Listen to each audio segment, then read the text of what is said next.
Today's a big one. I'm kind of I was starting a little bit early, but I was just getting all my stuff together to make sure that I have the topic at hand ready to go. Uh, I've got a good video for us to watch and kind of break down and look into in regards to the man, the myth, the legend, Charlie Kirk. God rest his soul.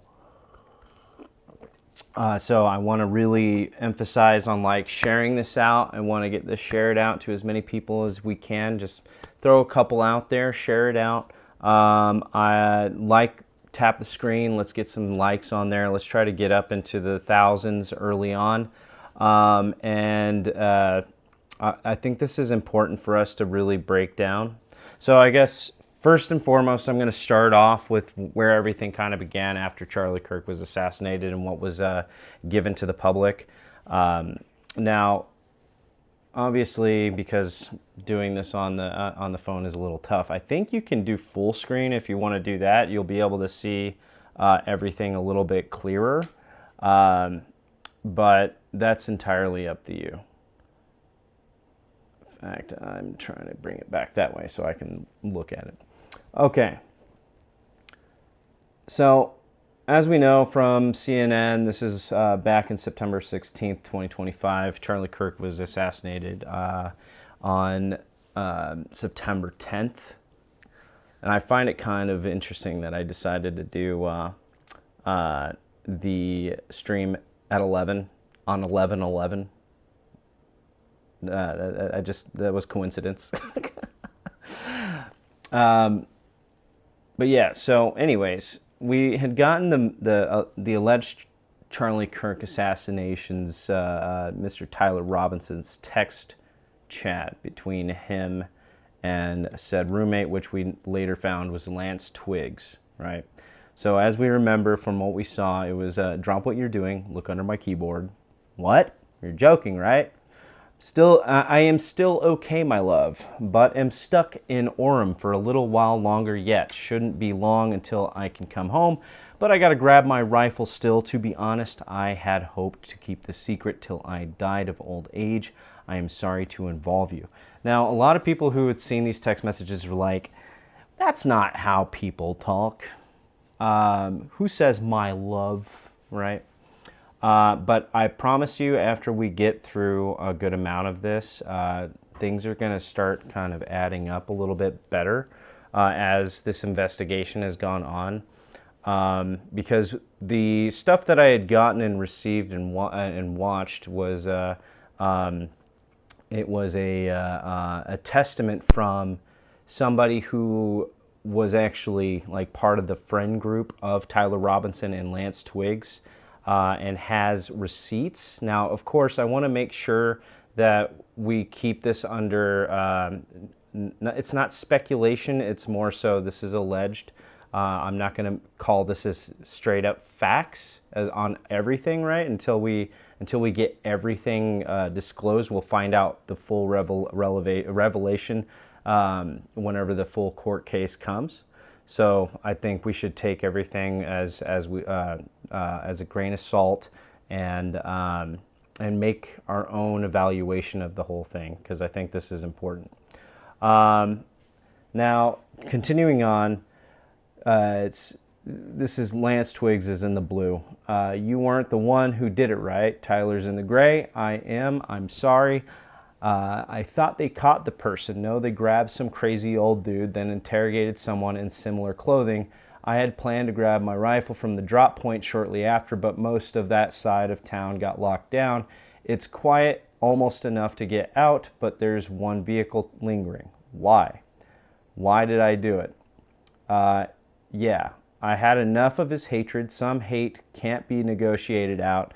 If I am able to grab my rifle unseen, I will have left no evidence. Going to attempt to retrieve it again. Hopefully they have moved on. I haven't seen anything about them finding it. How long have you been planning this? A bit over a week, I believe. I can get close to it, but there is a squad car parked right by it. I think they already swept that spot, but I don't want to chance it. And then, of course, he goes on and on. Now, from what I understand about this section of the text messages, this was like only pulling out the relevant information amongst all the other crap, right? Because they're only trying to focus on what is relevant to the case. Charlene, hi, how's it going? Welcome in. Only thing, let's see, I'm wishing I had circled back and grabbed it as soon as I got to my vehicle. I'm worried what my old man would do if I didn't bring back Grandpa's rifle. I don't even know if it had a serial number, but it wouldn't trace to me. I worry about prints. I had to leave it in a bush where I changed outfits. Didn't have the ability or time to bring it with. I might have to abandon it and hope they don't find prints. How the fuck will I explain losing it to my old man? Only thing I left was the rifle wrapped in a towel. Now, obviously, when we're looking at this, like, why are you being so incriminating? Like, if everything here is true, that's like very incriminating stuff.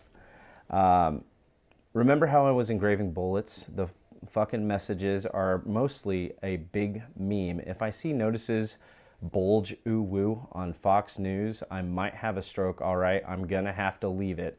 That really fucking sucks. Judging from today, I'd say Grandpa's gun does just fine. I don't know. I think that was a $2,000 scope. Cry emoji. Delete this exchange. My dad wants photos of the rifle. He says Grandpa wants to know who has what. The feds released a photo of the rifle and it is very unique. He's calling me right now, not answering. Since Trump got into office, my dad has been pretty diehard MAGA. I'm going to turn myself in willingly. One of my neighbors here is a deputy for the sheriff. Now, remember this part, okay? I want you to remember this part for later on because this is relevant. You are all I worry about, love. Also, remember the type of endearment. Now people are like, oh, this is a love thing, right? You know, big time love, which is true, but it's not the sad kind of thing that you're thinking. I'm much more worried about you. Don't talk to the media, please. Don't take any interviews or make any comments. If any police ask you questions, ask for a lawyer and stay silent. Hey, Cheryl, what's going on? So, from this, a lot of people are speculating that this is, you know, AI, this is made up, none of this is true, all of that, and so on and so forth. Now, I've got other stuff that could be compiling against those kind of claims, but this just kind of makes it harder, right? The channel in question in the video that we will be kind of going over is from a YouTuber with 1.5 million subscribers. His name is Turkey Tom. I don't know if you've ever heard of him, but if you have, please go subscribe to his channel. The guy has been very observational and pretty good at his craft as far as bringing any type of light to certain topics. I even looked into him just a little bit as he's pretty popular. I looked into how accurate, how reliable his information is. The short answer is Turkey Tom's videos can be fairly well researched and informative, but of course, as I say, and he even does a very good job of disclaiming, don't treat them as fully objective or journalistic sources. And I think that's a very fair point, because when you're making bold claims and claiming everything is true, it's 9 times out of 10. Sometimes I would say sometimes out of those 10, it's not going to be accurate. Now, moving on, I also have the sources of everything that is going to be in this video, so I'll make sure to share that as well. And we'll be able to break this down bit by bit. So without further ado, I'm going to go ahead and get this started, and we'll break it down bit by bit. If you guys have questions, need me to stop anything, just throw it in the chat, and I'll make sure to do that, and we'll talk about it, okay? But this one's a bit of a doozy, so stick with me, and I think we're going to be a little bit more enlightened by this. I just watched this last night, and honestly, a lot of things make more sense now than it ever has before. I'd like to start this video by saying that I'm a little bit out of my depth here, considering the gravity of what I'm about to show you guys, but I'm going to try my best. With that out of the way, let's get a few basic facts straight. The date is September 10th, 2025. Charlie Kirk is shot and killed. Over the next few days, law enforcement and internet investigators pore over the available information to identify the killer. Eventually, they determine it to be Tyler Robinson, and they also realize that Tyler has a transgender romantic partner named Lance Twiggs. Tyler is arrested, Lance cooperates with the police, and then disappears from the public eye.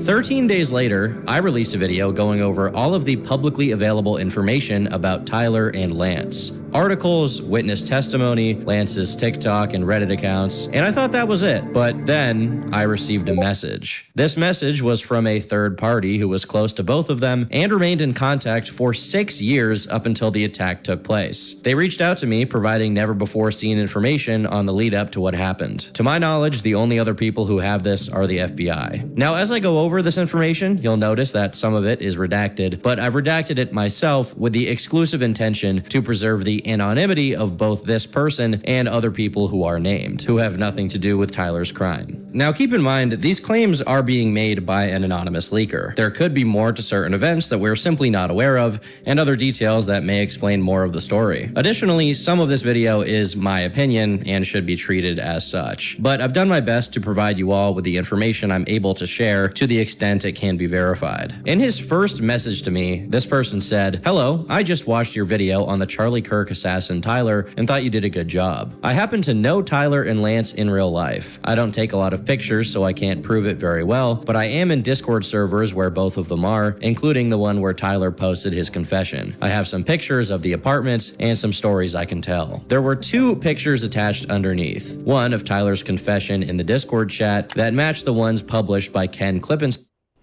Okay, so right here, just to make sure everybody knows, it has been shown through different news sources that Zealous Monkey 55095 is indeed Tyler Robinson's Discord channel. That's his name.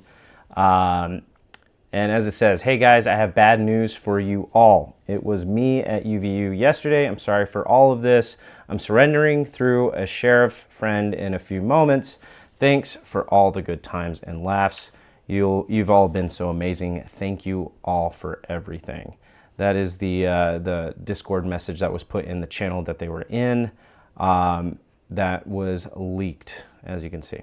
And don't worry, I have all the other ones as well. So we'll go ahead and get through this as well. Which were then republished by every major news outlet. The other picture is a completely original photo of local police at Tyler Robinson and Lance Twiggs' place, taken from across the street. For the sake of verification, he later also provided me with archives of the 3 Discord servers they shared, which I'll eventually go over the relevant parts of. Once this person's identity was verified, he proceeded to tell me about the state of Tyler and Lance's living space. The apartment would drastically shift from clean to super dirty, depending on the state of Lance's mood. I don't have too many pictures of most of the mess, but basically, he'd start living in the living room and just start turning it into his nest. After the first roommate moved out, and right after Tyler moved in like 2 weeks later, Lance had a really big breakdown. The living room went from a place guests came over to something that had to be hid. People still came over, but everyone got weirded out by all the trash. He basically had layers of wires, random Temu trinkets, decorations, random art projects, clothes, and empty alcohol containers everywhere. And if anyone touched it, he would get livid. One friend got banned from the apartment for a while because he kept touching the Temu trinkets. I wish I still had pictures, but I felt sort of guilty and deleted them since I knew Lance wasn't in the right state of mind. For context, I've been playing games with Lance and Tyler for like 6 years. Don't worry, I am huggable. So just keep paying attention. This stuff is pretty interesting. I count myself kind of close to them, but I was trying to separate them from myself because being around them wasn't good for me. I say them, but Tyler was always level-headed and easygoing. But Lance could be anywhere from too depressed to talk to manic, wide-eyes, crazy person. I'll take a brief moment here to comment on the fact that in my original video, this is more or less the impression that I had, judging exclusively from Lance's more significant and expressive online presence relative to Tyler's almost non-existent digital paper trail. From Lance's Reddit account and the things his family members had to say about him, he clearly was more outspoken, and in some ways, unstable. There were Reddit posts of his mentioning being at odds with his family to the point of being kicked out, and he had also discussed a lot of substance abuse issues. All right, so From this one, this is talking about his substance abuse issues in regards to, I'm going to call it liquid fun time, and the good old Chieftain Green, right? This is, he was pretty young when this was all going on. I mean, he was, what, I think he's 22 years old now. I think he was, what, 20, maybe 21, just about. So he's a pretty young guy, obviously, by reading this. If you want me to read it, I can. But it's basically just him going over his abuse and substances. And this is Lance Twiggs, the boyfriend of Tyler Robinson, the furry boyfriend. Which are a far cry from the quiet, even if uneasy relationship that Tyler seemed to have with his family. What was completely unknown, and as far as I know, hasn't been published anywhere, is this combination of hoarding and mania that this person describes Lance as exhibiting. The messages continue. During this first nest phase, Lance started working very rarely. He worked with his dad for a tub repair company. They'd either repair tubs or install them at construction sites. But when Lance was super depressed or just too manic, he'd take the day off and hit his THC vape, drink, and scroll reels. Anyway, 2 weeks before Lance's first nest phase, when the apartment was mostly normal, Tyler moved in with Lance because he'd just dropped out of college and was tired of living with his parents. He had been working with his dad at a stone cutting business where they'd install countertops. Tyler was kind of your normal blue-collar Utah guy. Most conversations with him, he'd talk hunting, camping, gaming, and he loved to talk about fishing. Now, first off, the combination of depressants with cognitive stimulants are leading factors to severe anxiety, paranoia, depression, and even psychosis. And that's without mentioning the documented connection between weed and schizophrenia. Obviously, as I assume most of you know, weed basically has two components, THC and CBD. CBD is not psychoactive, and it's often associated with treatments for anxiety, pain, and inflammation. Meanwhile, THC is psychoactive, and despite it also having some therapeutic uses in the treatment of nausea and side effects of chemotherapy, THC is the component of marijuana that's associated with symptoms like paranoia, psychosis, and, like previously mentioned, schizophrenia. Now, obviously, the vast majority of stoners or casual smokers are not exhibiting these symptoms. This is not a typical thing. But in certain people who are predisposed, THC can absolutely trigger a sort of psychotic meltdown, or it can compound with other mental health issues to make them just much, much worse. And now, obviously, to this whole point, it's not saying that everybody who does cannabis is going to have or exhibit these kind of things, right? But it is linked to some cases depending on your mental state. So I think that's something to pay attention to as well. in Lance's case, it sounds like he was using way too much pot, while simultaneously drinking heavily and scrolling reels. If there's any way someone can derive psychosis and mania from first principles, this is definitely up there. Now, in my original video about this topic, I mentioned that there were two specific periods of change for Lance, and Tyler by extension. The first was 2020, when the pandemic hit, locking everyone inside their houses and apartments, and therefore driving them to spend a lot more time on the old computer. And as the Discord logs are going to show later, it's probably when Lance and Tyler started to communicate the most frequently, even if they were already gaming and talking prior. The second period was during 2024, which is when Tyler moved into the apartment with Lance. And as their anonymous peer here is saying, within 2 weeks of Tyler being there, Lance began his nest phase, as he puts it. Funnily enough, the one other instance I've ever heard of making a nest in your living room comes from Theo Vaughn talking about what he did during binges of the white dust kind of stimulant, if you know what I mean. I remember that stuff. Make a nest in my living room, dude. Boy. And more than anything else you can think of. Turn you into a damn owl, homie. You know what I'm saying? Yeah. You'll be out on your own porch, you know? Yeah. While this description is obviously played up in its context, it's actually a pretty common experience to start hoarding while in states of paranoid mania, which is what Lance appeared to be going through. From his Reddit history, we know that Lance used to be a big fan of Jordan Peterson, who is widely known as the clean your room guy, repeatedly harping on how your living space reflects your psyche. If this leaker is telling the truth, then it would make sense that as Lance's mental state deteriorated, so did the physical space around around him. With all of that information regarding Lance being corroborated by these messages, we also have the reveal that Tyler had dropped out of college and decided of his own volition to move out. In my original video, we had the information that he was in an electrical apprenticeship program at Dixie Technical College. But based on these messages, it seems he dropped out and was just working at a masonry business with his dad. Again, this matches the picture of Tyler that one can derive from all of the testimonies regarding what kind of person he was. So after about 5 years or so of being friends with Lance, he decides to move in with him. But at this point, there's no sign that the two are engaged in a romantic relationship. Their peer continues. I felt super bad when he first moved in with Lance because it was normal. Now, I want to point out something about this whole thing too, is that notice that this is going in the timeline of events. So this is coming from the perspective of a known, not an unknown friend of both Tyler and Lance. So he's kind of just talking about everything from his point of view of what he's witnessed. According to this person, he's like pretty much across the street from where they used to live and would go over to their place quite often. So he's just recounting all of the events that happened. Of course, he's just wanting to make sure that everything is out there that is to his truth. We will know the truth whenever the time comes after the court hearing in January.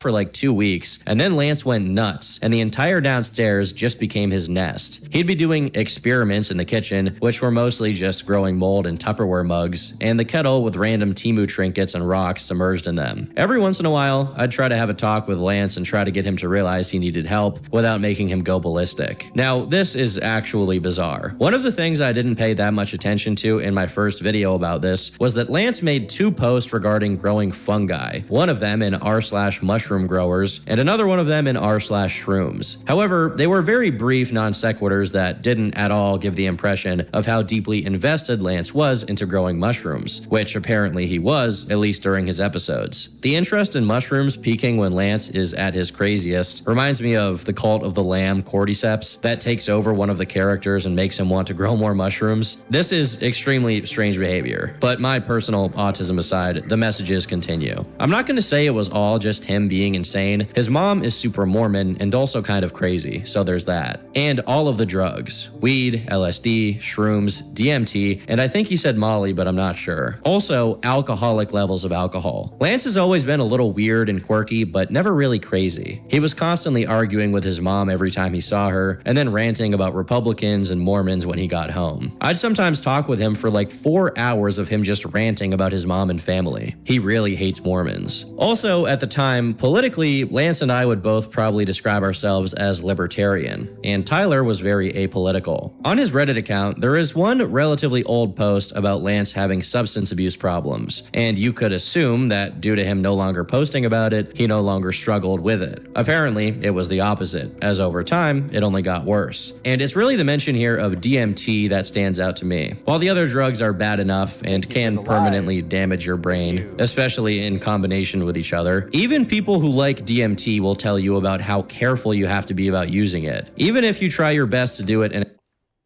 Okay, I'm gonna also say something. In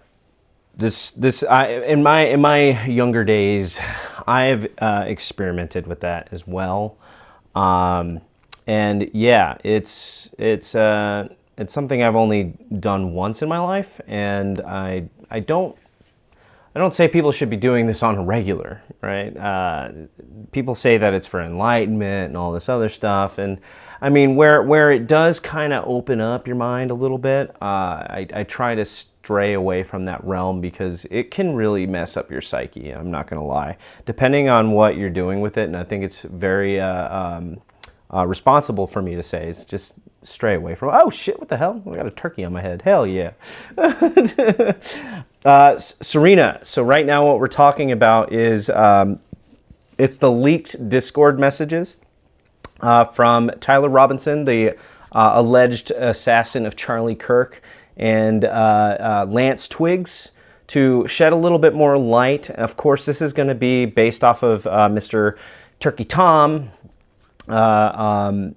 his opinions from what he's witnessed from the messages that he had received from a follower of his that also happened to be allegedly a friend or close friend to the two individuals at question. Now, this is just to shed a little bit of light on it, to inform your own opinion with the new information that has been given out.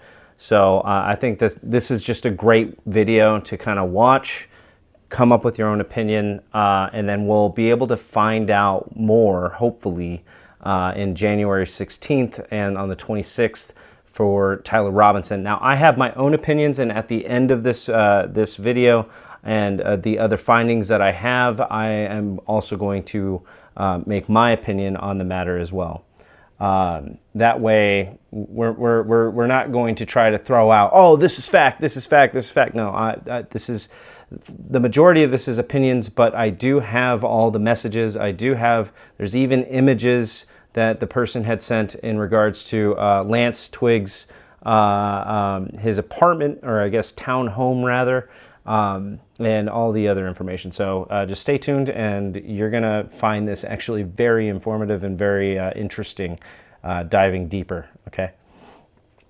A therapeutic setting. But clearly, Lance was in no state of mind to manage his substance intake in any way that resembled healthy. It almost freaks me out how easily someone like Lance could get his hands on that kind of thing, despite being completely out of his mind for months on end. This set of messages also confirm another suspicion of mine expressed in the first video. Prior to 2024, neither Lance nor Tyler were particularly political, as they only ever expressed opinions that could be loosely classified as socially liberal, which most young Zoomers are by default anyway. However, this changed suddenly and drastically during the year that they lived together. He had his nest phase for probably 3 to 4 months before he sort of went back to normal. But at the tail end of his nest phase, after we had both talked for a while, he told me he was trans, and that it wouldn't change anything, and that I could even use whatever pronouns, and he wouldn't care. Over the next week and a half, the living room got dismantled. He vacuumed and cleaned the kitchen a bit, but he still kept one mold experiment outside for some reason. It was kind of relieving to not see so much trash lying around. We weren't allowed to toss even the most mundane trash like napkins and Taco Bell sauce packets, which there was an entire drawer of. So seeing all the cans and bottles just...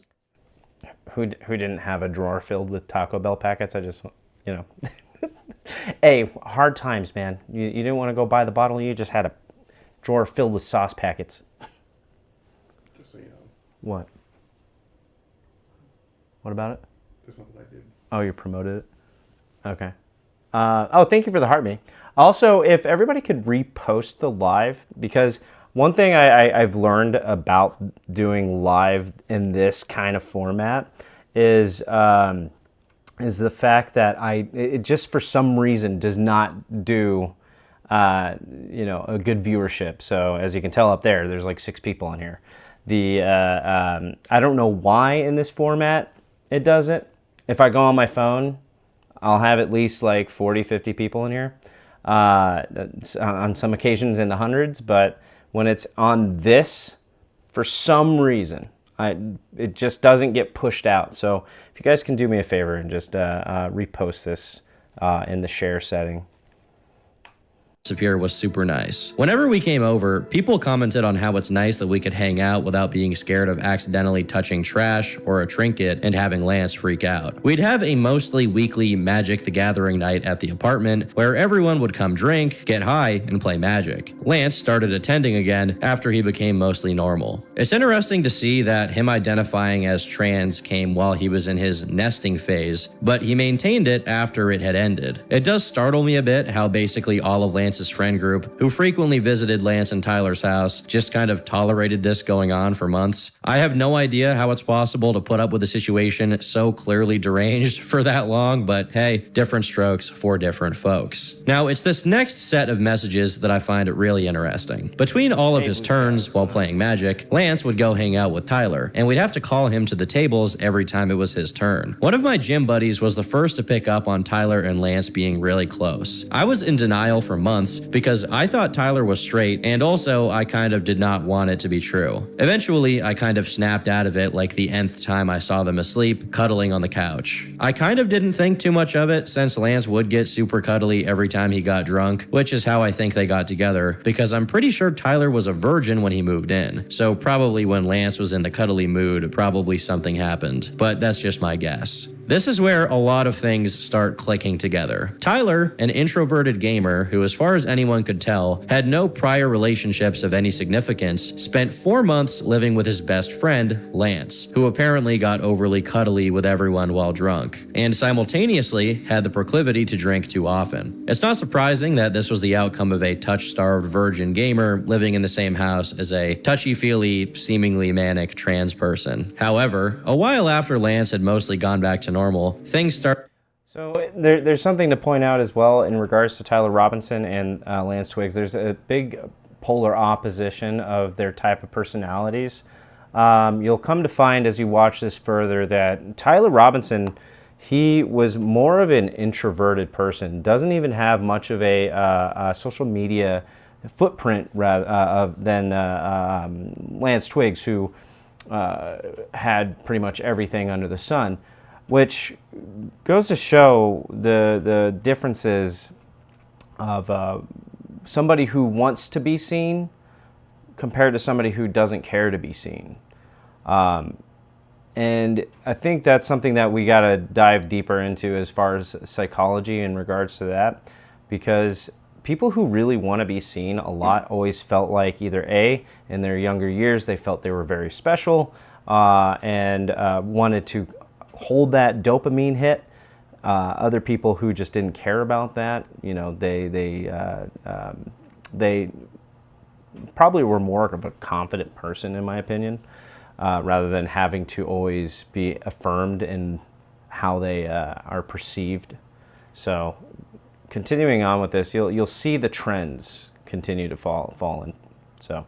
Continue. Started to intensify again. I started noticing changes in Lance's political views as the presidential election got closer. He amped up the complaints of old people staring at him, which probably was because he dressed like a stoner and not because he was female presenting, because all he did in that department was grow out his hair and wear mascara every once in a while. He also hated that the construction workers would misgender him, which I thought was weird since he said he was fine with any pronoun. Tyler wouldn't really get political until after the election. He'd sometimes just casually bring up the latest thing Trump had done and complain about what it'd do to the country, but in a very level-headed way. Before the election, Lance's friend group was the quirky LGBT group with a lot of mental illnesses. Not saying the two are linked, but that's how my friends knew them. They're the people who are in Lance's server for the most part. After the election, they became a lot more political, but not to an extremist level. By this point, I could safely say Lance and Tyler were some flavor of left-wing, while I'd become tired of politics and mostly apolitical, but never anything I thought was like dangerous. At some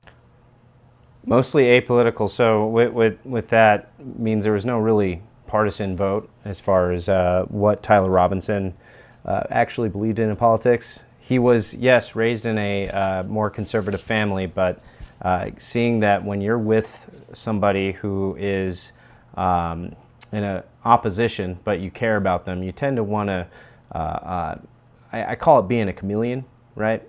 To, you know, keep the peace. It's interesting when you see the level of politics change, right? Because in the beginning, I mean, Tyler didn't really care. As most people who are younger don't care about politics. Most people don't, or they don't even know anything about politics, or they think they know something about politics until they live in the real world, and then they can actually see what is going on in the political world and how it affects everything. And actually sifting through all the media bullshit. I think that's a fair statement to say. At one point, they told me about their relationship and were pretty open about it after that. It became very uncomfortable for me because while I don't think of myself as homophobic, seeing two dudes constantly make out was a bit much. I've not one homophobic thing in my being. I think public display of affection, PDA, depending on how the level of it is, can be uncomfortable for people. I think that's a fair statement. And it's kind of funny seeing that in your mentality, if at least if you're a straight person, it for the first instance, it can catch you off guard for a second, just for a second. That's an interesting thing to think about, and I kind of want to dig deep into that too. Is like, why does it kind of make you like, surprise you when you see for the first time two men making out? Why is that? Why is that the first thing? I think reason why is because by biblical standard, I mean, it's not. You know, I'm once again not homophobic. It's just an observation. Also, since Lance's room was always super messy, they would bang in Tyler's room, and I didn't like hearing it. I cannot imagine how much it sucked to be in this guy's shoes. While this is a bit out of character for Tyler, who's been consistently described as reserved, it does match Lance's behavior of being overly transparent and letting other people, even people who randomly visited him, see into his intimate life to a point where it's concerning. It's also fitting that Lance's pre-existent paranoid behaviors were now manifesting in correlation to his gender, as despite not being particularly female presenting or being concerned with being seen and treated as a woman, he still took issue with anyone who perceived him as a man. People who are paranoid often assume others look upon them negatively, no matter how asinine the reason may be. Clearly, Lance's mental state was deteriorating, and whether intentionally or not, he was dragging Tyler along with him. And this became increasingly transparent over time. Their mutual acquaintance continues. Lance started becoming more and more erratic again until, at the end of December, he just had another nuclear meltdown after having another argument. Also, a couple months before, we noticed Lance had been growing breasts and said that he'd been taking black market HRT, which I do not know what that entailed, but I think it was making him very So another point to make on this is, as the observation went on, is that Lance Twiggs was taking hormone replacement treatment, pharmaceuticals. I got to be careful what words I use. Black market HRT as a quotation. It's not regulated. You don't know what's in it, and even if you have it, you're not a doctor, so you don't know what it's going to do to you. Only based off of what recent things have gone on with about hormone replacement treatments. Which it's not good for any human being to have. You shouldn't be doing a replacement. And if it's not regulated and you don't know what you're doing with it, you could be putting in more than your body is really supposed to be having, and this can have a lot of adverse effects, which we'll look into that as well, of what the adverse effects are. Because what is going on? What is going on in this world today? It's crazy. erratic. So he basically shut down for like 2 weeks, not talking, just hitting his vapes in the living room in the dark. So here we have the mention of possibly one of the most concerning details about what kind of substances Lance was on at this point in time. Taking synthetic hormones of any kind, whether the kind and quantity your body already produces or not, is extremely dangerous and can cause pretty much every kind of health issue imaginable, including mental. Even if you're a guy and you take just a little bit of testosterone. Is this supposed to be the what could happen with hormone replacement therapy? Rounded face with puffy cheeks, severe acne, potential brain cancer, stroke, aggressive behavior, anxiety, paranoia, depression, mood changes and sleep disruption, addiction and withdrawal, bad breath, heart attack, heart disease, high blood pressure, development of female breasts in men, reduction of female breasts, liver cancer, irreversible liver damage, decreased ability to clear waste products, jaundice. Yeah, that sounds good. Gonna follow. Hopefully you post this on your channel and I can watch the rest later. I will take snippets because this is about like 45 minutes long. This is supposed to be my big stream, but obviously, once again, I don't know why, but through TikTok Live Studio on PC, it just does not push out my channel like at all. But this is the only way I'll be able to do this which is very frustrating for me. Put it on YouTube. I can put it on YouTube. That's true. I can put this on YouTube. So you can go check this out on YouTube. I'll go ahead and post it on there. Go follow me on there. In my link tree on my profile, I do have my YouTube channel there and other socials. So I will be posting this. This will be going in other areas.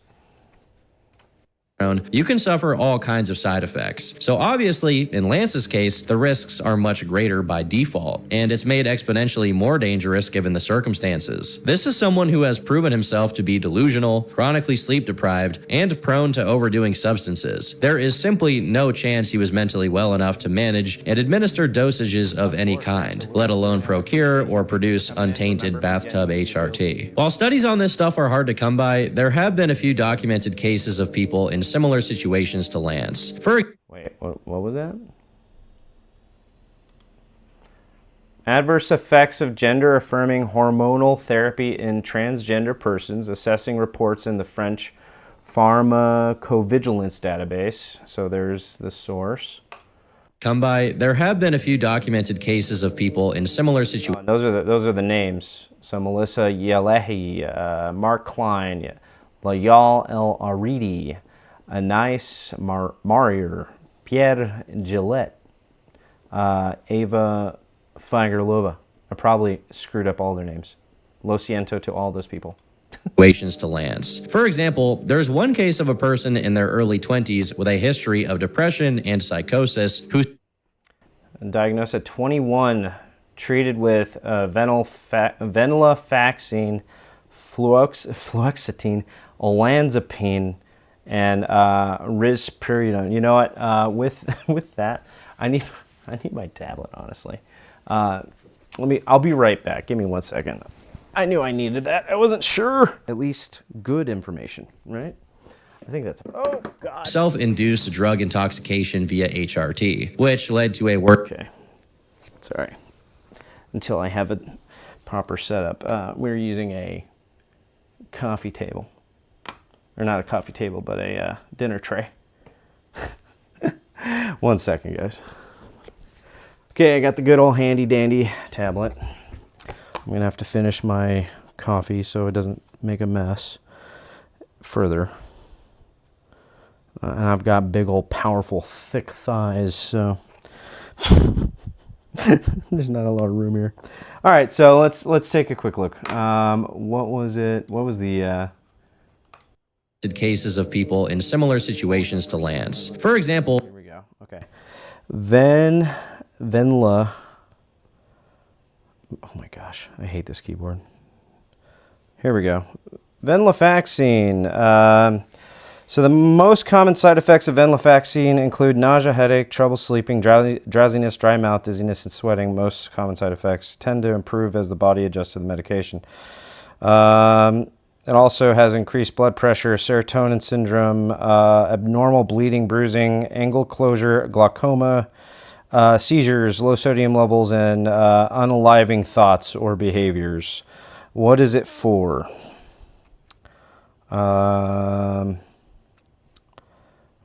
Let's find that out. So it is the brand name, like Effexor XR, Venser, is an antidepressant medication classified as a serotonin norepinephrine reuptake inhibitor. That's a big, long word. Used to treat depression and several anxiety disorders. It works by increasing the levels of neurotransmitter serotonin and norepinephrine in the brain, or I'm probably saying that completely wrong, to help maintain mental balance and improve mood and energy.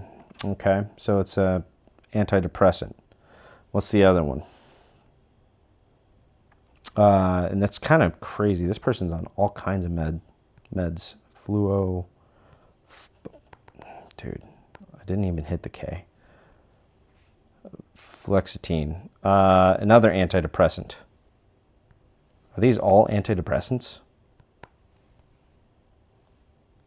Yeah, actually, I'm familiar with a couple of them. Olanzapine is a prescription atypical antipsychotic medication, primarily used to treat the symptoms of schizophrenia and bipolar disorder. That's actually an important point to bring up. That will come up later. Next one. RIS. These terms have been looked up. That's funny. So risperidone is a typical antipsychotic medication primarily used to treat schizophrenia and bipolar. So once again, so we have 2 antidepressants and 2 that work for antipsychotics, which these will be important to note for the next part in this video. There's one case of a person in their early 20s with a history of depression and psychosis who self-induced drug intoxication via HRT, which led to a worsening of their psychosis and all of their other psychiatric disorders. Uncoincidentally, this is when Lance becomes more unhinged than ever before, as his peer continues to allege. I thought he kind of started going back to normal after that because he started talking again, but I was so wrong. I had another magic night at the end of January, so even though Lance wasn't completely fine, I just kind of did it to test the waters. I should have guessed because the nest was starting to form again. He was watching Doctor Who in the living room, and so I thought if he was just doing that, he'd be fine. But people started to show up and talk before we started, and he just started yelling at us from the other room to shut up, which we thought was a joke since this was standard magic night procedure. He yelled again, and then we got quiet until enough people showed up to start a game. During the game, one of my more autistic friends started to bring up transgenders in sports. He literally couldn't get any further than those 2 words before Lance yelled at him to shut up from the other room. And to everyone's amazement, he tried to bring it up like 3 more times in rapid succession. Yeah, I told you. I told you. Yeah. So just real quick, we're just pointing out how this platform does not like pushing out any of this kind of stuff for some reason. It's like anytime that politics or a sensitive topic is brought up, it just cannot be used for any type of promotional to push it out more. They just won't. They refuse, which is pretty messed up. So can't wait for American TikTok. That'll be great. Being shouted down literally not even a second after he started his sentence every time. It became a very awkward game. It's pretty funny to think back on now. Bro could not take a hint. After that, more people showed up, and we started having 2 games going, and the mood mostly stabilized, and Lance just came in with sort of a loopy grin and a bottle of something. I'll summarize this part briefly since this person goes into a bit of detail about what happened, but Lance proceeded to throw this guy's extra rare magic cards around to try and get his attention, and afterwards, he went upstairs, at which point everyone started hearing loud thumping. Apparently, Lance had gone into a temper tantrum so intense that he was literally thrashing around on the floor, which hopefully was just a tantrum and not some kind of seizure, because at this point, Lance is really a prime candidate for that to happen. Their peer continues. After that, Lance went mental. I'd get to Lance and Tyler's place, and he'd be super wide-eyed with either a loopy grin or a rictus grin like the Joker, depending on his mood. The nest came back full force, and Lance started living downstairs full-time again. This is a picture of a kind of cleaned-up version. Imagine this type of mess, but denser and all over the living room and kitchen counters. He started playing on his DS and drawing stuff in, I think, PitchoChat, and scribbling it all out while giggling with the wide-eyed Joker smile. He'd either be doing this, or his experiments, or talking with ChatGPT day in and day out. He hardly ever slept. The experiments got scarier too, like jugs of water with a whisk full of aluminum foil that had 2 copper wires coming out of them. The water was clear one day, and at some point, I think the wires got plugged into the outlet because the water turned brown and the aluminum foil was pretty burnt. He also started leaving little papers around the house that he had scribbled on while doing that giggling thing. It's at this point that our leaker here sent an extensive set of pictures he'd taken of the state of the apartment and the notes Lance left around. First is an image of their magic table, completely vandalized with garbage that mostly resembles electrical stuff, which is odd because Tyler was the one in an electrical apprenticeship program, not Lance. In the background, we can see what looks to be some kind of aquarium or big glass container with rocks in it, which may be the mold experiments mentioned in the messages. Underneath it is what looks to be a package for a rock tumbler, which makes sense given that Tyler occasionally did masonry with his dad. But it's when we move to what's actually on the table that things get increasingly bizarre. Yeah, let's take a look at this table. Tons of electrical equipment. We've got, what is that? Some sheathing. We got some, just a ton of shit. Like, I can't even tell what all of this is other than electrical wiring. I see a heat gun. You can't see my cursor, but it's towards the back of the room, closer to the what is it? Not an aquarium, but what is that called? I can't think of it. Terrarium? Terrarium. Yeah. Just, here's the thing. In my past life, I've seen things like this and this kind of behavior before, and it's kind of ridiculous. And we have isolated pictures of... Hey, what's going on, Lisa? How are you doing? What's up? We're going over the leaked Discord messages and other things that have gone on in the past, before and leading up to the assassination of Charlie Kirk. All these messages were actually, at least the ones that are going to be shown a lot of, were from the leaker, who was friends with both Tyler and Lance Twiggs. So it's kind of breaking it down a little bit more to kind of understand, and then you can form your own opinion. Obviously, these are only going to be for opinions and observations, not claiming everything as far, until it comes to light, right? This is one of those things. Until it comes to light, this is what we know. And until it gets fully verified, then, of course, that's when it becomes truth. But for right now, this is observations, opinions, and the accounts from somebody who was acquainted with them. Yeah, so if you could, please repost this, because using TikTok Studio on my computer does not push out this live. I don't know why. It just does not push it out every time I do it like this. The last time it did do well was whenever I was doing the Charlie Kirk memorial, and we had a good amount of people in here. I think there was like 600 people in here. But for some reason, this kind of topic does not get pushed out. So please share it, repost it, anything that you can do. Tap the screen. Let's try to get this pushed out. And then I will have this posted on my YouTube channel so it can be fully reviewed, and including all my other sources that I'm going to pull up and after that. And then what I'm going to do, you tried to repost and it said you couldn't. Is it doing that to you too? Let's see. For me, I was able to repost it on my backup account. Why do I walk into the wildest parts?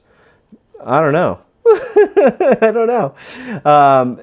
But you want to know, you can tell the difference between whenever I'm doing something like this, as far as how many people come in compared to, wow. Yeah, see, I told you.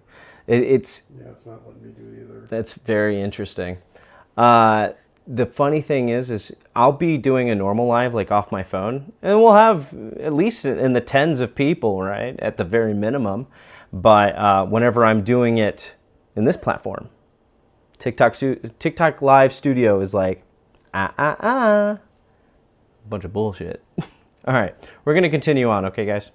And then if there's something that you're like, wait, go back, I'll go back, and then we'll go over it again, okay? Of all of the particularly interesting items. I'm going to say right now that I'm actually a specialist in literally nothing. So this is just going to be me trying to interpret these to the best of my abilities. And the screenshots I'll be looking at will be made available in the description for those of you who want to take a look for yourself and see if you... Wait, go back. Here, I'm going to remove my repost. How about you try it reposting now? Repost.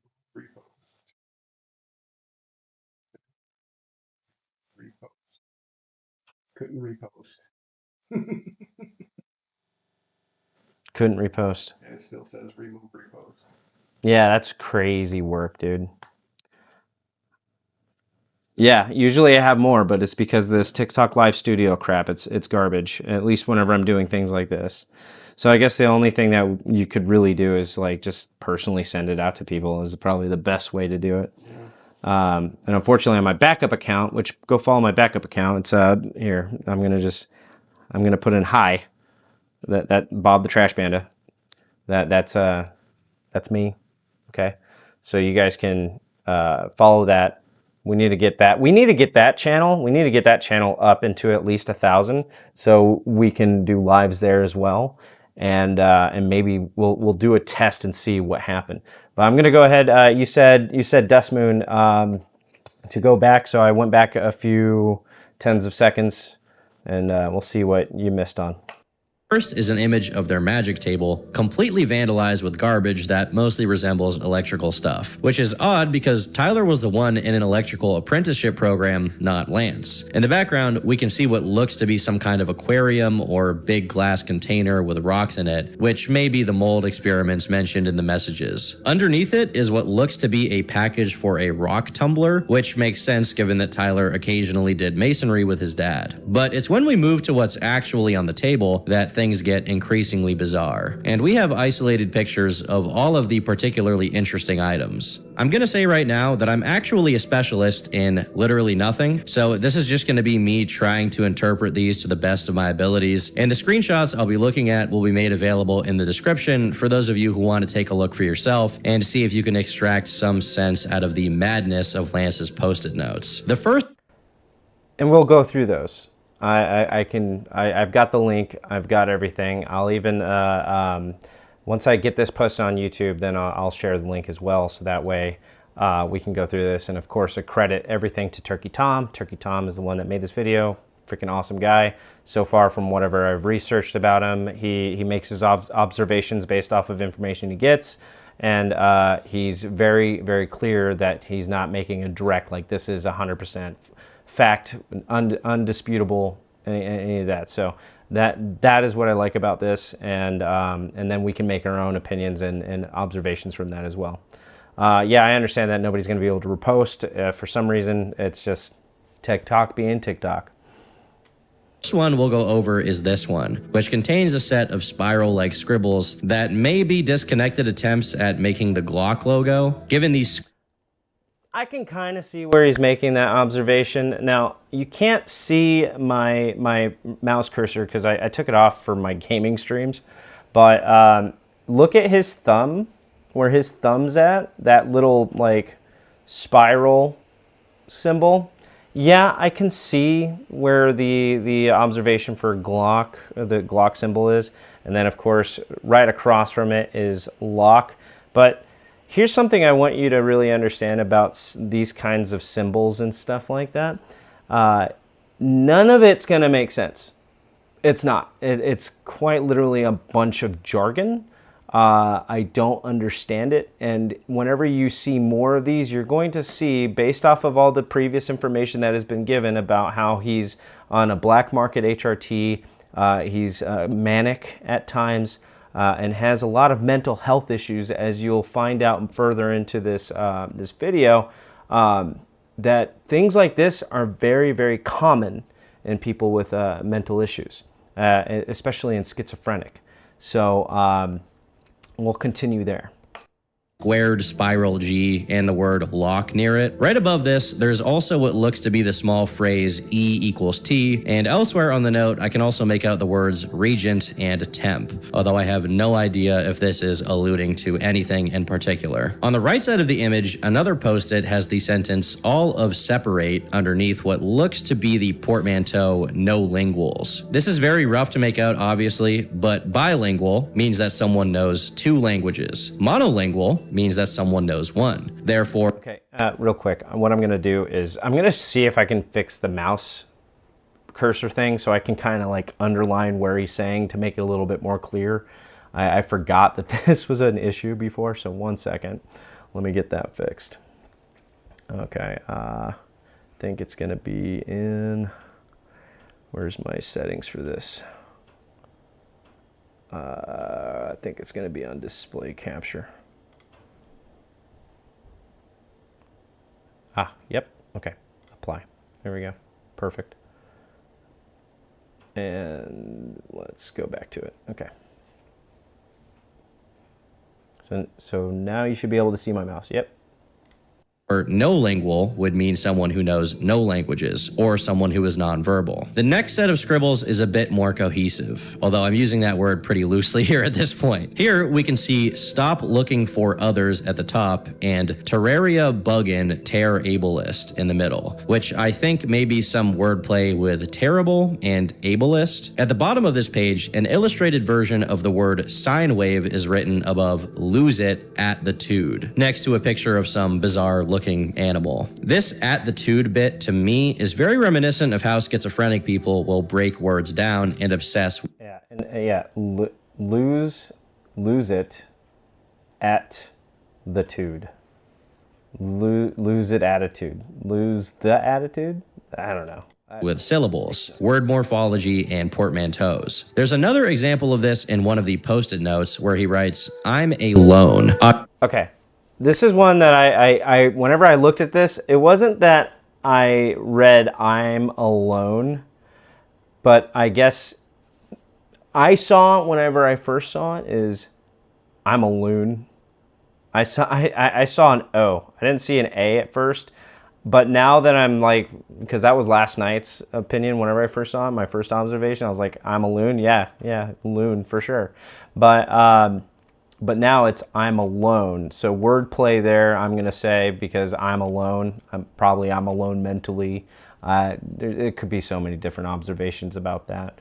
And we got like do anything here, stop here, all these wacky symbols and scribbles I don't even understand. Obviously doing what I'm talking about here. On another page, we have Monsumus Sumptuous right at the top, followed by SFTU Piteous, which I assume is like shut the flip up, idiots, maybe. Further down the page, there's a rough sketch of America with the number 21.0 inside of it. And nearby, phrases like go to the store and small box go listen to act. A lot of this stuff reads like Lance is just writing his mundane thoughts or whatever he's seeing on his phone in the most cryptic and insane way possible. But and that's another thing too, which is interesting about this image here, is the arrows directing towards other things, and I still can't make sense of it. Small box, go listen to act, shit, idiot, pointing to you, pointing to love, and then I don't know, moo. I don't know. some of it does stand out to me as potentially meaningful or at least consistent. On a post-it note, he writes down TY and miss my BF, obviously in reference to Tyler. On another one, we have stop crying, stop stopping, and in one of the pages, we have the phrase full stop. For me, I didn't see full stop. I see a B here. I see bowl, and then an SHIT. I don't think that's full stop. I want to say that's bullshit, but you let me know. Very jagged at the bottom, although this may be bull or something else. On this page, there's something pretty interesting, as the words federated and fed-related are right next to what looks to be the word CIA, and further down, a drawing of 4 symbols that ever so slightly resemble what you'd see on a set of Zener cards. If you're not familiar with what these are, Zener or Zener cards were created in the early 20th century to test if people had extrasensory perception, and much later on, they were frequently reported as being used in gifted and talented education programs. There are a lot of conspiracy theories surrounding this topic, some of them being more credible than others, but they typically have to do with the CIA project MKUltra, and how GATE may be some kind of offshoot of it. I won't get into the merits of these theories, not only because Wendigoon should be the one to do that, but also because it doesn't really matter as much as the reason why people are drawn to this topic online in the first place. You see, if you check on Reddit, the majority of people who engage in discussions about the nature of GATE programs are people who were in GATE themselves, obviously, meaning they were, at some point, considered to be gifted. You may have already heard about this, but there's a sizable phenomenon of gifted kid burnout, where people who used to be overachievers in their childhood, usually in the academic sense, could no longer keep up as they got older, and so their lives spiraled out of control. Part of this phenomenon is that when they can't get over their attachment to how they were treated when they were seen as special, they come up with all sorts of extraneous reasons to justify their decline and convince themselves that they're still gifted in some way. Given that Lance is quite literally documented on video as a gifted kid, being an adept piano player from a young age, and his life definitely went downhill as he got older, it would make sense for Lance, in one of his weed, paranoia, alcohol, and hallucinogen real maxing binges, to stumble upon this stuff while doom scrolling and decide to scribble about it. This notion that Lance is still attached to the idea he's special or somehow intellectually gifted is later corroborated by this anonymous peer. But even just examining his projects, Lance clearly thinks he's doing something here. Among the Look at this mess, dude. Yeah. Late, canceled out fate, canceled out fable.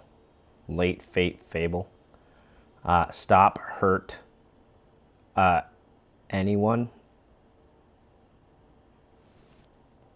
I don't even know what a lot of this shit says. Stay still, shut the fuck up. Stay still, shut the fuck up.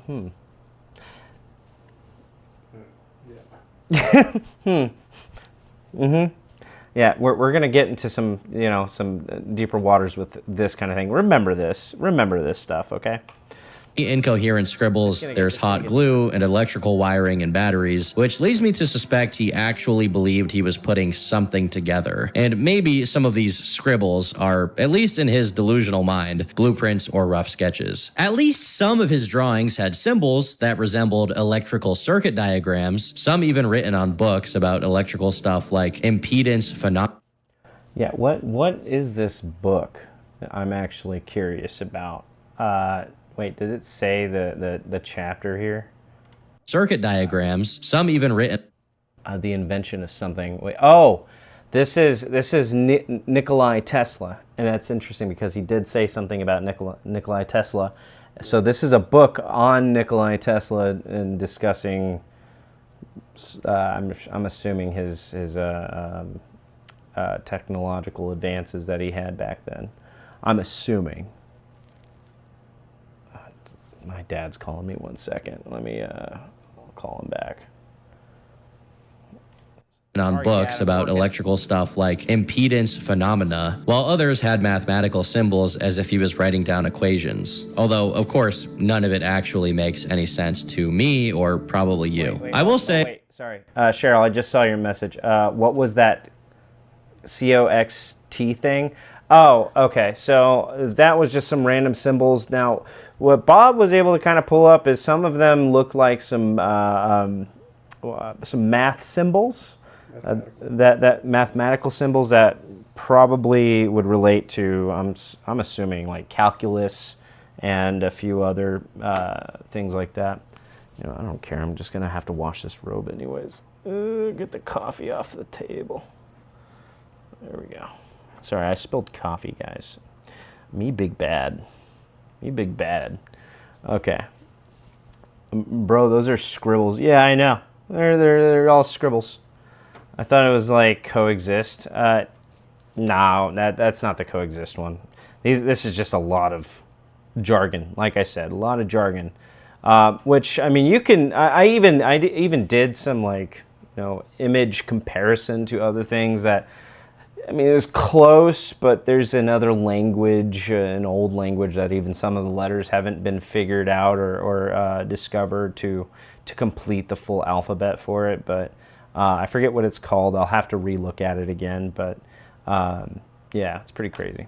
Some of this stuff legitimately gets pretty scary. To think that this guy melted his own brain to the point where he was drawing this is horrifying. Besides the consistent appearance of circuit diagram-like straight lines leading to symbols and drawings and references to spirals and spiraling, there's one image in particular that really got my attention. On what looks to be two pieces of cardboard, Lance wrote, "Hormonal flux is way fluctuative," followed by definitely orchid denialism. If you don't know, orchid is actually the medical term for balls. So with the context here being him mentioning hormones, and of course identifying as trans in the few months prior to Tyler's attack, orchid denialism could be a reference to him outright not acknowledging or recognizing his balls. I can't make any other conclusion besides that one, but as I said earlier, all of the images will be available for you to peruse. And although a lot of it is just random babble, I am hoping that by someone else other than I taking a look at this, there can be some information extracted from these images. The anonymous peer continues. These scribbles look bad, but it's even worse when you saw his face when he was doodling it, combined with the giggling and how vigorously he would scribble. It was very scary. And the way he spoke was weird. It was a bunch of words, but none of them made sense together, or sometimes it'd be in rhyme, or just sometimes he'd only smile and point at things. If I was religious, I would have called an exorcist. The smile was so scary. And he showed me what conversations he was having with ChatGPT. He told me he solved some equation backwards and showed me the ChatGPT text as proof. The chats were just paragraphs of random Greek and I think Roman symbols with numbers and random letters going on and on. He'd somehow gotten it to respond in kind as well. He told me to start scrolling faster, and so I did. And he kept telling me faster until he was basically screaming at me to scroll faster, and the ChatGPT chats just went on like forever. I was sat there scrolling at max speed for at least like a minute or two, and by the bottom,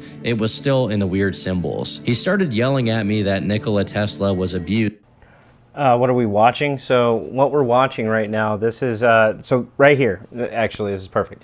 So these messages that you're seeing right here on the screen, these are from somebody who had been acquainted with both Tyler Robinson and Lance Twiggs, and is recounting events that had happened while he was there. Now, you remember we were looking at that book in regards to that. He started yelling at me that Nikola Tesla was abused by the people in his time and that no one we knew was smart enough to solve that equation, including me, because he is way smarter than me. So there's the tie-in to Nikola Tesla. That does confirm that he was reading a book about Nikola Tesla. But a lot of this is going to be going over the his accounts and his experience being in that environment, in the house of Lance Twiggs and Tyler Robinson, or townhouse, I should say. By the people in his time, and that no one we knew was smart enough to solve that equation, including me, because he is way smarter than me. This was all in weird, broken up sentences too. Definitely added to the creepy factor. Tyler told me that Lance had basically been up for like 3 days straight talking to ChatGPT at that time. It's interesting that he mentions he'd get an exorcist if he was religious, because when I was going over Lance's Reddit posts, he talks about how once his family threw him out of the house, saying, yeah. Oh, and also, if you're not sure, or if you don't know who Tyler Robinson is, he's the alleged killer of Charlie Kirk. And Lance Twiggs is the furry trans boyfriend. Yes. But yeah, look at this. This is, so Lancelot, you can't see it on the screen, but Lancelot, it's going to be at the top left here. That is obviously Lance. Right, that's his, I think this is Reddit or another social media post from 2 years ago. Was told I was possessed by a demon and then within 30 minutes kicked out of the house because I started laughing and wouldn't go to the bishop for a blessing. Later found out they just didn't like me and were looking for a way to get me out of the house. Wasn't even 18 at the time. He was possessed by a demon. If this is what they were having to deal with, that becomes a lot more understandable. As far as the ChatGPT conversations in Latin and Greek, another common fixation of people who are schizophrenic is hermeneutics, the interpretation and analysis of biblical texts, often in their original language or as close to it as possible. There are huge online communities for esoteric and occult interpretations of the Bible revolving around sacred geometry or gematria, which, given Lance's repeated use of broken maths in his notes and scribbles, may have contributed to his delusions here. Again, this doesn't mean that notes and scribbles may have contributed to his delusions. conclusions here. Again, this doesn't mean that this was actually happening, but it's a decent guess as to why those two specific languages and equations keep popping up in Lance's activities, despite him showing no interest in foreign or dead languages elsewhere. The messages continue. He'd sometimes just be sobbing in Tyler's arms, and Tyler would be rocking him back and forth. We all thought Tyler was a trooper for putting up with Lance in that state. So the next image... Okay. Okay. I don't know if it's just me, but this looks like blood. That looks like blood. And to make sure that we're on the same page here, all these scribbles and notes and stuff, this is the same table that we were looking at earlier. And as you were saying before, that the table in the first picture was a lot cleaner than it was in other times of his nesting phases. As you can see in the background, you can see that book of notes right here, right? So this does confirm that those did exist there. Obviously, you can see these here, which has nothing but a bunch of babbling and nonsense. And then, of course, the same table. So this is all consistent, right? This isn't like, oh, we just pulled a bunch of images off the internet and here we go. I took that class in Bible college and seminary, hermeneutics. Yeah, that's something I would, do a brief little look at. That's interesting. I'm going to point something out just real quick. I know I keep on pausing. And yeah, this image is censored, and I will be showing this one on the TikTok, on the live stream, and then I will censor it on my YouTube. But I do have the picture of this censored image.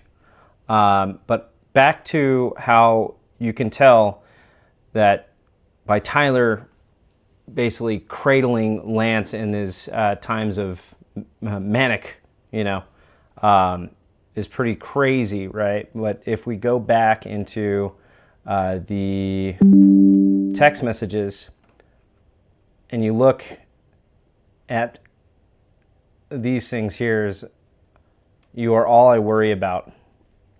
So it's clear that he does have this sense of, I'm worried about you, a clear reason of being worried.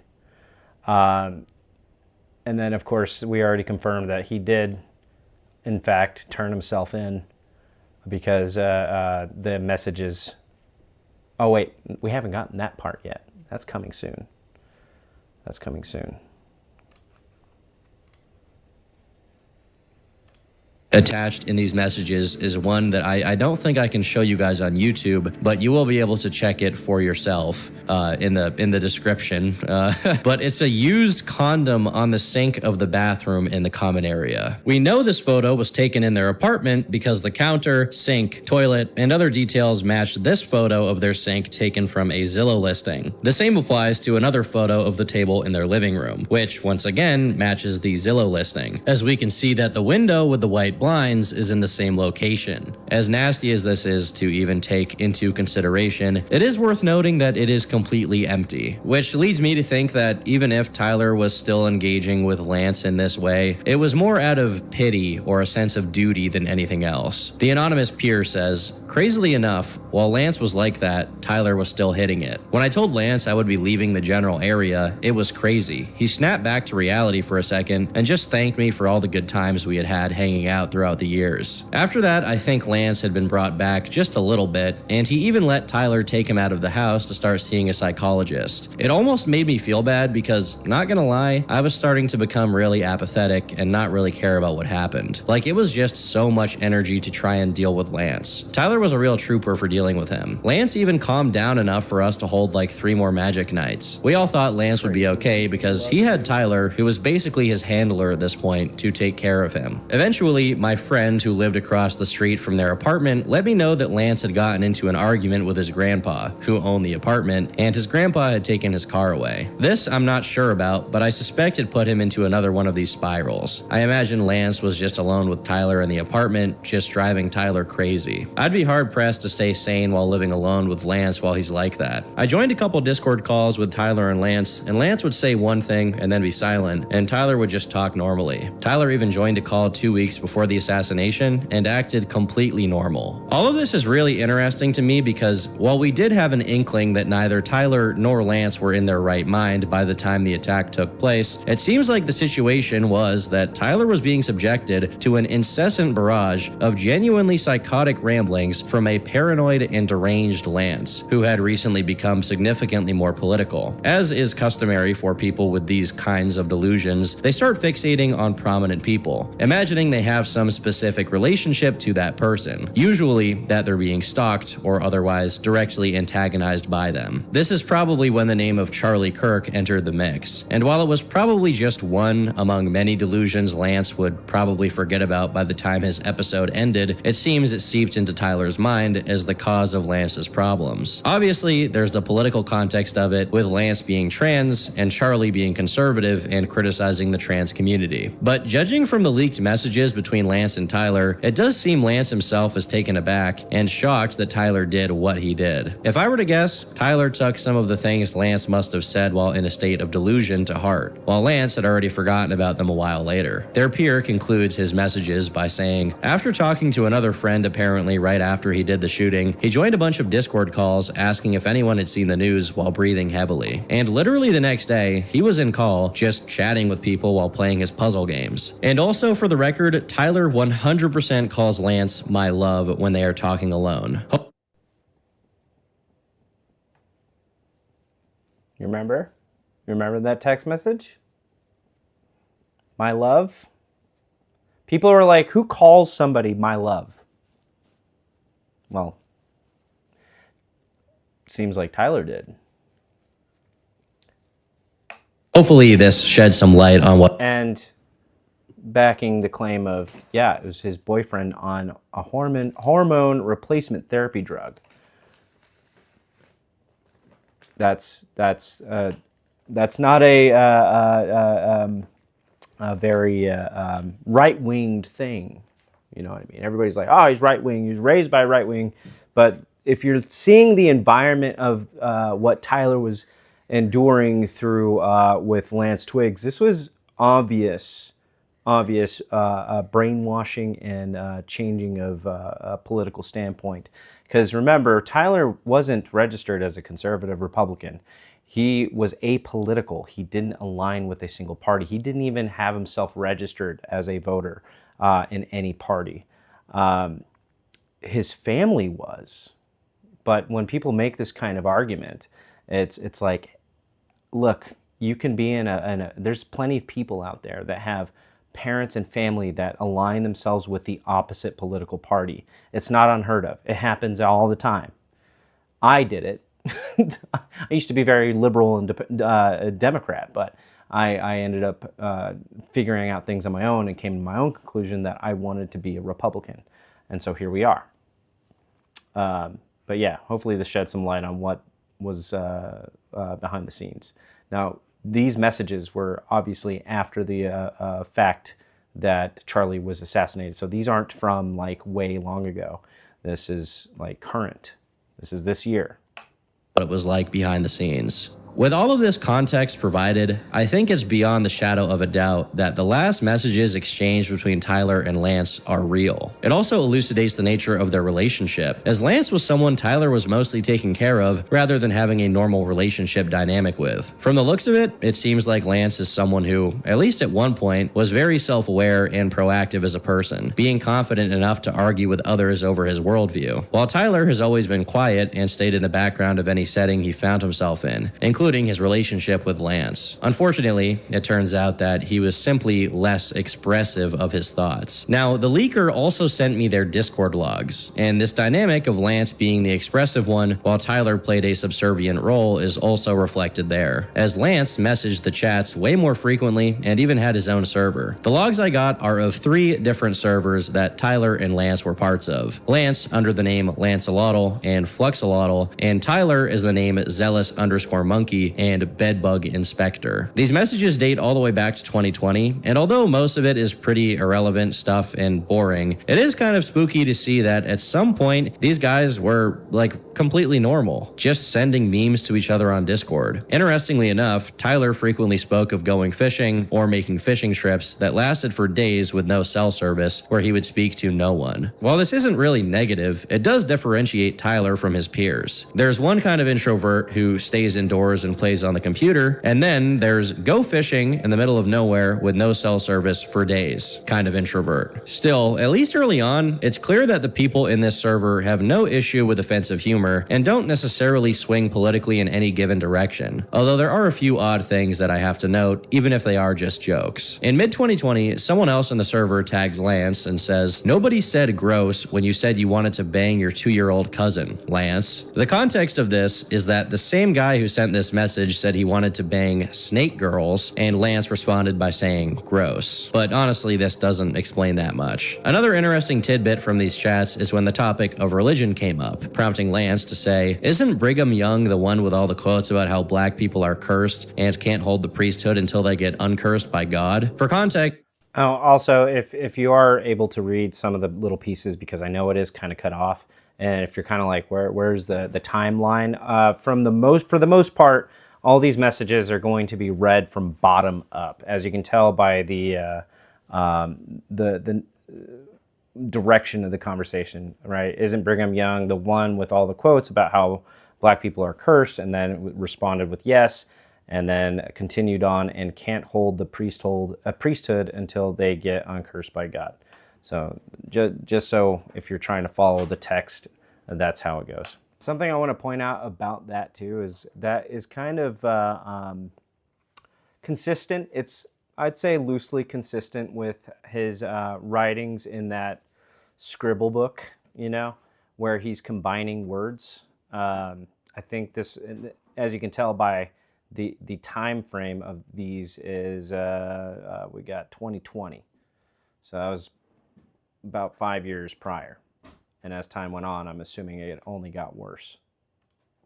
Brigham Young was an early leader of the LDS Church. In response, the person with whom he was talking said that most religions start screwed up, implying that they would get better over time. To which Lance replied, "And most still are," basically shutting it down. Long before the gender issue was something Lance was invested in, his earliest strong opinion is a clear anti-religious sentiment. Still, at no point here is there any sign that Lance's opinion is unquestioningly shared by the entire server, as most people here express pretty reasonable and mixed opinions. Around the same time that those messages about Brigham Young were sent, they were discussing politics and video games, but no one was really arguing as much as they were just expressing their views in a friendly manner. Eventually, Lance says auth-right lib-left unity, referring to the squares of the political compass of authoritarian right and liberal left. So clearly politics weren't taken too seriously by this friend group.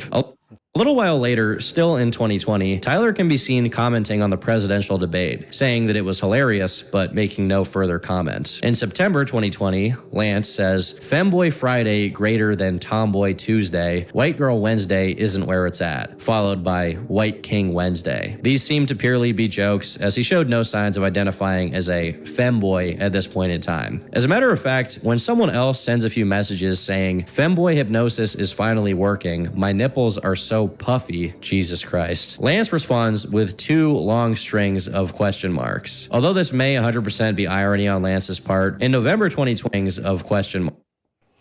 Another thing I want to point out, I know I keep pausing, but I think he doesn't hit on all this the same way that I'm seeing it, but this is also consistent with those text messages going back, just to show you. He definitely did a lot of those question marks quite as a consistent thing of how he messages.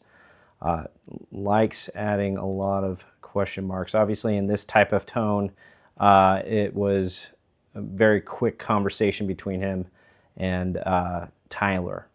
The only thing that isn't as consistent for me is the length of the response, but that also means one thing to me is this isn't the entire transcript that was given between them. I think there's messages missing in between this, but the only reason why this is the only messages to be seen is what is relevant to the case, because that's what's important, is relevancy.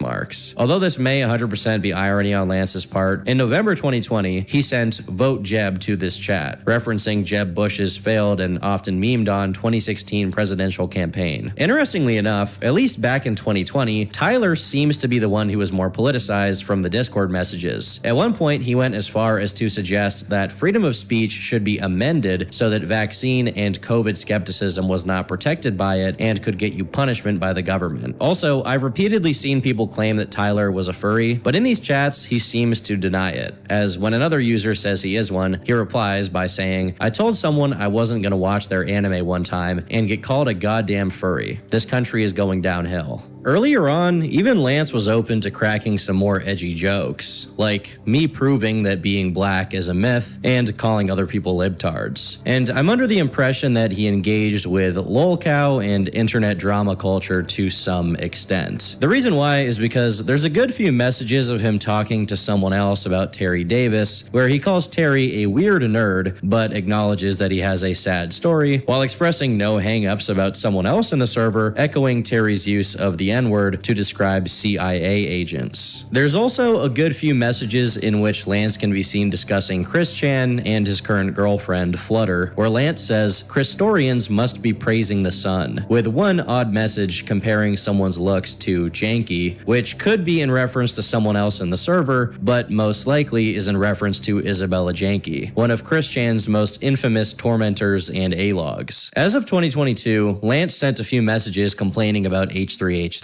saying this: "Can't stand the podcast or new content. His old videos are still good. I don't understand how he was able to go from genuinely goofy and enjoyable content to purely bad political takes and one of the most boring podcasts I've listened to. Half the time, he won't even let guests talk. He just interrupts them to make a bad joke and then doesn't let them finish." Another interesting token of Lance talking about the kind of content he interacted with online is his positive review of Wendigoon's content, which seems to come from Isaiah's videos on FNAF lore based on other messages sent by Lance to the server. To put it simply, up until some point in 2024, like I already suspected in my first video, Lance was mostly normal and didn't take much of anything very seriously.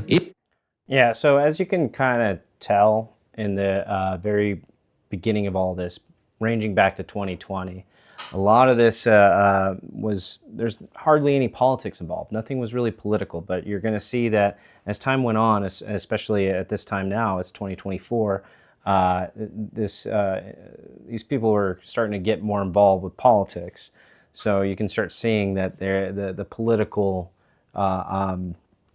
drive starts increasing for them, and things get a little bit more motivated for it. Even when his doom scroll nest phase began, he was still capable of making light of what he was up to, saying the following: "I have begun only sleeping on the couch, cooler downstairs, and less room to move, or I fall off/get eaten." Tyler, on the other hand, seldom engaged in the same degree of joking as Lance did. The most I could find on him suggesting an interest in edgier online content is a GIF that he posted of Gypsy Crusader. When he did send text messages to the server's chat, it was usually to give people a small window into his private life. In 2020, there was some conversation between him and other users talking about a YouTube channel he once had, which contained a tour of his bedroom. Unfortunately, as far as I know, and according to the messages Tyler sent here, this video and the entire channel have become lost media. In 2021, he said that his brother had accidentally discharged a firearm, and I also want to point out something else about this exact message, and the wording is very important to really think about as far as the difference in typing their text messages out. Is my brother had an accidental discharge and shot a hole in the wall. And everybody was talking about, like, who talks like that? That's not Tyler Robinson messaging. And then going back into the messages now of how he's talking about the drop point. Where is that at? Looking for the drop point. I had enough of his hatred. Some hate can't be negotiated out. If I'm able to grab my rifle unseen, I will have left no evidence. Going to attempt to retrieve it again. Hopefully they have moved on. I haven't seen anything about them finding it. Other things about the drop point and all that other crap, right? So the one thing I want to point out of how his way of speaking is a little bit more proper. Going back to this, brother, accidental discharge. Okay. That is proper speak in regards to firearms. It seems like this guy had a little bit more of a well thought out way of speaking, because other people in this age group would say probably something along the lines like, my brother shot a hole in the wall. He didn't say accidental discharge. Like, he accidentally popped a bullet in the wall. That's what people would think somebody of this age would be saying. But saying that this is the more tactful way of saying things, especially in the world of firearms, whenever we speak about firearms, discharge instead of shot, instead of a clip, we say a magazine. Instead of a bullet, we say a round. It's terminology used by gun enthusiasts, and based off of the knowledge that we know about Tyler, is his family obviously being more right-winged. His father had been involved in the police. I would imagine that terminology like this would be tossed around quite a bit, at least being taught by his parents. So this isn't just like some kind of accidental thing. This is clearly how his parents were teaching him. So I see consistency there. Could it be that some of these messages they were typing and some they were voice typing? That could be a case too. That could be a case too. Yep, it could be. We don't know. I mean, the only way to know is if you were actually there to witness it, right? I don't know if you could. I don't know if you could actually like pull the record of like, hey, he used voice to text. I don't know. That's a good point to bring up. Shot a hole in the wall, with no further comments from Tyler. In 2023, it seems he became a bit more talkative, and he shared a few more times about his electrical apprenticeship program and what kinds of things he had to do in it. But any apparent character development for Tyler came to a screeching halt in late 2023 to 2024, when Tyler's messages became noticeably more politicized, some of them in reference to war in the Middle East, and some of them joking about the assassination attempt on Trump, saying, "Snowflake liberals can't shoot straight because they too busy being gay." While he was definitely still reading the room, so to speak, and not breaking into a rant, he clearly became more agitated about these things. Curiously, another member of the group chat, which if you know how, being social in certain areas, you test the waters first, especially in areas you don't know what their beliefs are. You'll sometimes it's the closeted approach. You see it all the time. I mean, even I'll do it. I'll do it too, just to see, like, if I think I'm in an environment that is more right-winged, obviously that's easy for me to be able to have these kind of conversations and talk about the ideologies I have. But I'll toss it out there to see, like, hey, what are your thoughts on this, without showing my direct opinion on it. So I believe that this was heavily politically closeted, especially at 2024. Was starting to get more involved with Lance Twiggs, and seeing that Lance Twiggs was going through hormonal replacement therapies, and which was not through medical means, but more through a black marketplace. So it wasn't authorized through a doctor and regulated. You can see how these things can be more like, I don't want to say fully brainwashed, but more so groomed into these types of ideologies with Lance Twiggs, who is clearly not mentally well. Good almost afternoon. Hello, Stacy. We know you like your vacuum. Yeah, I like to, clean my floor. Yes, I love my vacuum. Thank you. It's a Dyson, by the way. was at a campus of all places when a shooting took place, and Lance responded with concern. All of a sudden, this agitation too gave way to something else, mostly silence, as Lance became increasingly present in servers and started one of his own, the Femboy server, as he put it. Right around the time they started dating, Tyler became increasingly inactive, even less expressive than he was initially. Most of the information from this time period comes from Lance, who notified the group chat when he was going on a date with Tyler or watching TV shows with him. Speaking of TV shows, it's quite possible that the show they were watching was Beastars, the big furry anime show, because Lance discussed it in the server on a few occasions. Now, from late 2024 to early 2025, some of Lance's messages further corroborate the claims made by his and Tyler's anonymous peer. First off, he says that he's been chronically sleeping from 7 a.m. to 4 p.m., and that it's been wreaking havoc on his life. Then, we have a ton of messages in his own server where he's talking to ChatGPT, although I'm sure this is only a fraction of the full extent of his communications with it. Lastly, we have Lance inviting everyone in his server to attend the anti-Trump No Kings protest. Over the previous half a decade worth of Discord messages, nothing from Lance comes even close to as clear of a political expression as this. As far as Tyler's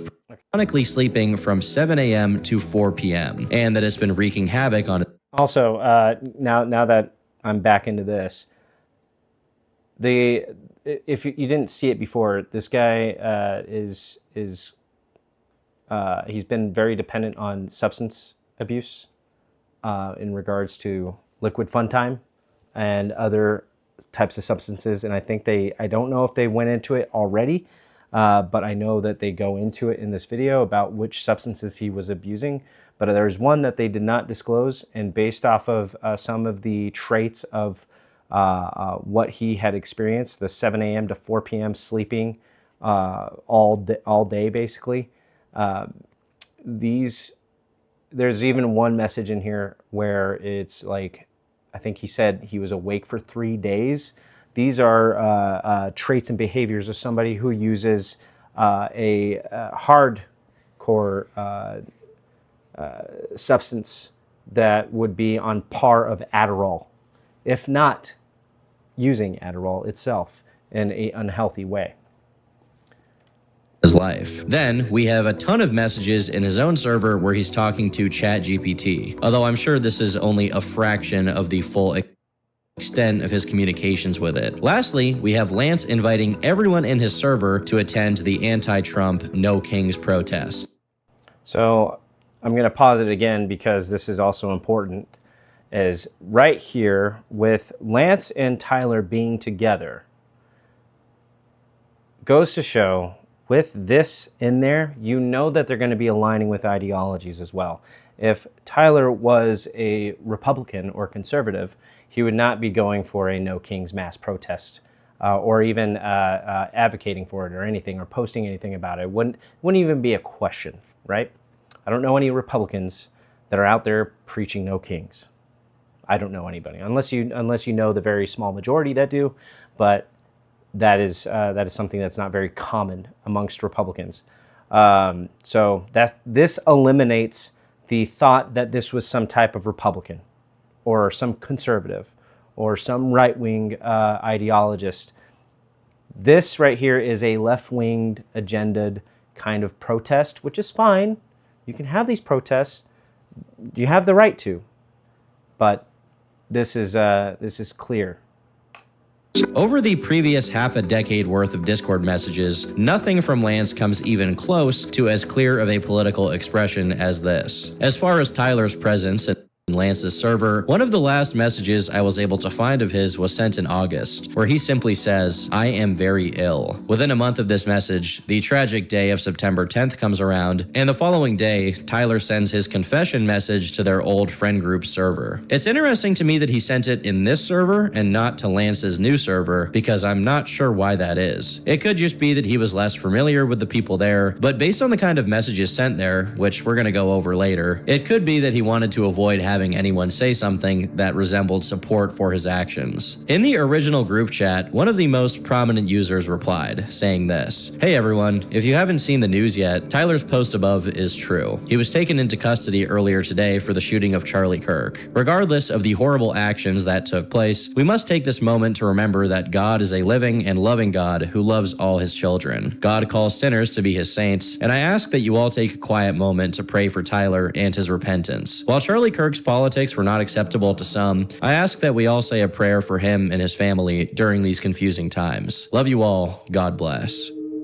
Given the clearly religious nature of this post, it's safe to say that this particular Discord server was pretty varied in what kind of people were in it, especially since it mostly went quiet after the attack on Charlie Kirk. Over on Lance's server, Lance's final message there was from a day after the shooting, tagging a user that, as of the archiving of the messages, was no longer in the server. After Tyler's crime took place, many of the users complained about the harassment and unwanted attention from journalists and random people online digging up everybody Lance was connected to. That's a perfectly reasonable reaction, especially since, as far as I can tell, most of them just occasionally played video games with Lance, so their connection to Tyler was tenuous at best, even if they shared a Discord server. But there are a few things I want to go over that I didn't mention in my previous video, such as the fact that Tyler had a few blurbs of unusual online presence that I hadn't seen. For example, he had a DeviantArt under his older handle, Crafton247, where he lists himself as they/them. It's not possible for this account to belong to someone else that created it after the assassination, as it was created 2 years ago. Then we have another account with the same exact handle, this time on Fur Affinity, but there doesn't seem to be any significant activity on it, just like on DeviantArt. And for those of you who don't know, Fur Affinity is like the furry website. It's the #1 furry website, okay? Now there's also 2 Reddit accounts under the names Crafton247 and Crafton248, neither of which contain any significant info. There's one. Which a lot of this, it actually is consistent with what he was stating before, is that Tyler Robinson did not have a big media presence. He was very much reclusive. I would say more, it's funny, because of the conservative way, going out to fishing on days on end as his time to get away instead of being glued to the phone was his type of therapeutic way of relaxation.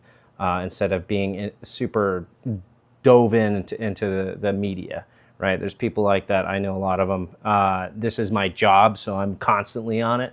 In fact, these days I haven't been off my phone by doing my own research and learning. So this is consistent that he would have these types of profiles but not post anything. Probably was more one to consume rather than post. So I think that's another thing. I didn't realize how deep the rabbit hole we were going down. It's deep. It's almost over, but as far as this video goes, and then we're going to actually go through the images and some of the other messages that were in the link. I have the link. I'll be able to share that link with you guys as well, so we can allow our own opinions to take hold. But remember to keep them as opinions and observations. Do not claim it as like this is 100% truth. Until everything is out on the table. Now, remember, this is an ongoing investigation, so of course, everything's going to be very close to the chest as far as the cards are being held until everything is good. Because if a lot of stuff is just being displayed out into the public, that can dismiss a lot of the evidence that is going to be used in the court of law. If you understand how that actually works, we don't want to discredit any type of evidence and void it out. So to make this as airtight as a defense as possible, a lot of this stuff hasn't been made to the public, and only certain things have, just to tie it over. Now, the one thing I will say that I'm very upset about in regards to this case is that they're not allowing any cameras to record what's going on in the courtroom, which I think is very disrespectful to the Kirk family, because, and not only just the Kirk family, but also to the rest of the world who is following this story very close.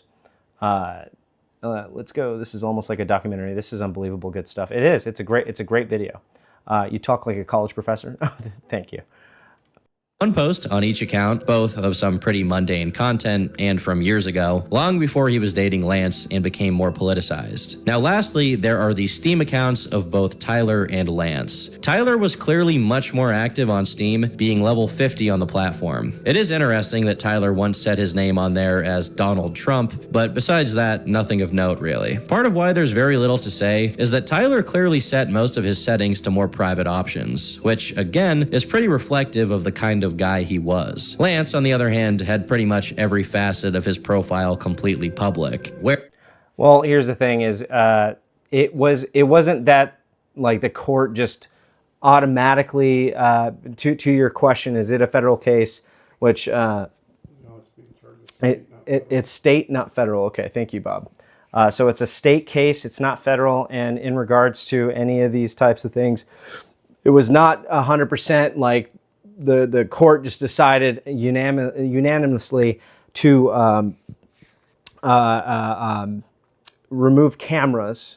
It was actually upon the request of the defendant, which is Tyler Robinson, that he requested no cameras to be in the courtroom, so that way his appearance in the court would not sway the jury or the public to believing that he is 100% guilty right away. He said he didn't want to be in jail clothes. He wanted to be in civilian clothes for, once again, to not appear to be guilty right off the bat, which I think is absolutely ridiculous. Because if that's the case, then why is everybody else who does other violent crimes, why are they dressed in oranges, but Tyler will not? He'll be in his civilian clothes, and he even requested to not be shackled for, once again, to not appear to be guilty, and that had been overturned. He will be in shackles and in chains, but will be in civilian clothes, which I think a lot of that is ridiculous and not fair to the public. It shouldn't be up to him to allow those things.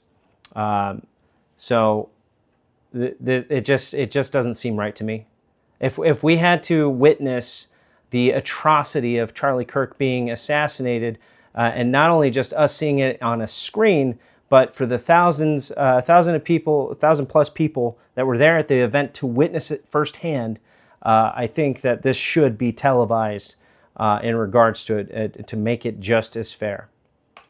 We can see that the last game he played was 2 days after Charlie's death, and his profile has been completely inactive since then. Given the testimony from Tyler and Lance's friend, even people who knew them in real life and frequented their living space only ever caught glimpses of the exact nature of their relationship. Based on the last few months prior to Charlie Kirk's assassination, as far as I understand, they weren't really having anyone over, and their output of messages to their online friends also significantly decreased. I have done my best to contact Lance about all of these claims and get his side of what happened, but he has not responded to 3 different requests for comment. Unless one of them, Tyler or Lance, decides to speak up and elucidate the lead up to what happened, I think there's no chance we can piece together a full narrative of the events that contributed to Tyler's mindset. Clearly, it was politically motivated, as both Tyler and Lance had become much more political, particularly around the topic of gender. Hopefully one day we'll get all the answers. Anyhow, I've been Turkey Tom, thanks for watching, and until next time, leave me alone. I love that. All right, so that was Turkey Tom. This was his take. Obviously, once again, I'm gonna go back to this to make sure that everybody can see this part. Okay, disclaimer, right? These are that these claims are being made by an anonymous leaker. Okay. There could have been more to certain events that we are simply not aware of, and other details that may explain more. Additionally, some of this video is his opinion and should be treated as such, but he has done his best to provide all the information, and I'm able to share to the extent that it can be verified. So that way it's more protective of, this is not us saying, hey, this is absolutely 100% without a doubt the full truth to the matter. I think these are things to really just pay attention to. Okay, that's why I was asking. I know a lot about it. Wasn't attacking anyone. Okay, Bible boy. Defendants have a constitutional right to wear civilian clothes and in front of their jury. Shoot, I haven't seen too many people get that right. But the thing, that's hey, if that's a thing, I'm not a professional in courts, okay? I'm not a professional in law. I didn't go to school to you know, complete the bar exam. Maybe I should, but maybe I should. You love talking. I do love talking.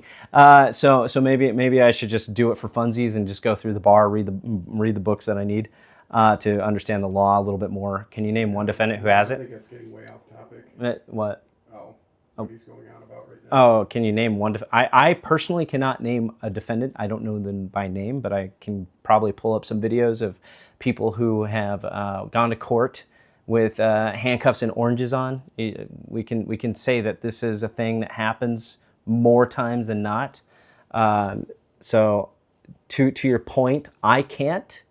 No, but do you know anybody who has the opposite? Can you name somebody who has been in shackles and oranges? I don't know the names. For one, I'm terrible about names, but yeah. Anyways, yeah, for pretrial hearings where there's no jury, I don't know. You know, I'm gonna just allow you to have this because I'm not gonna speak on what I don't know. That's just that. Anyways, continuing on, because this is also going on YouTube. I don't want to take too much time.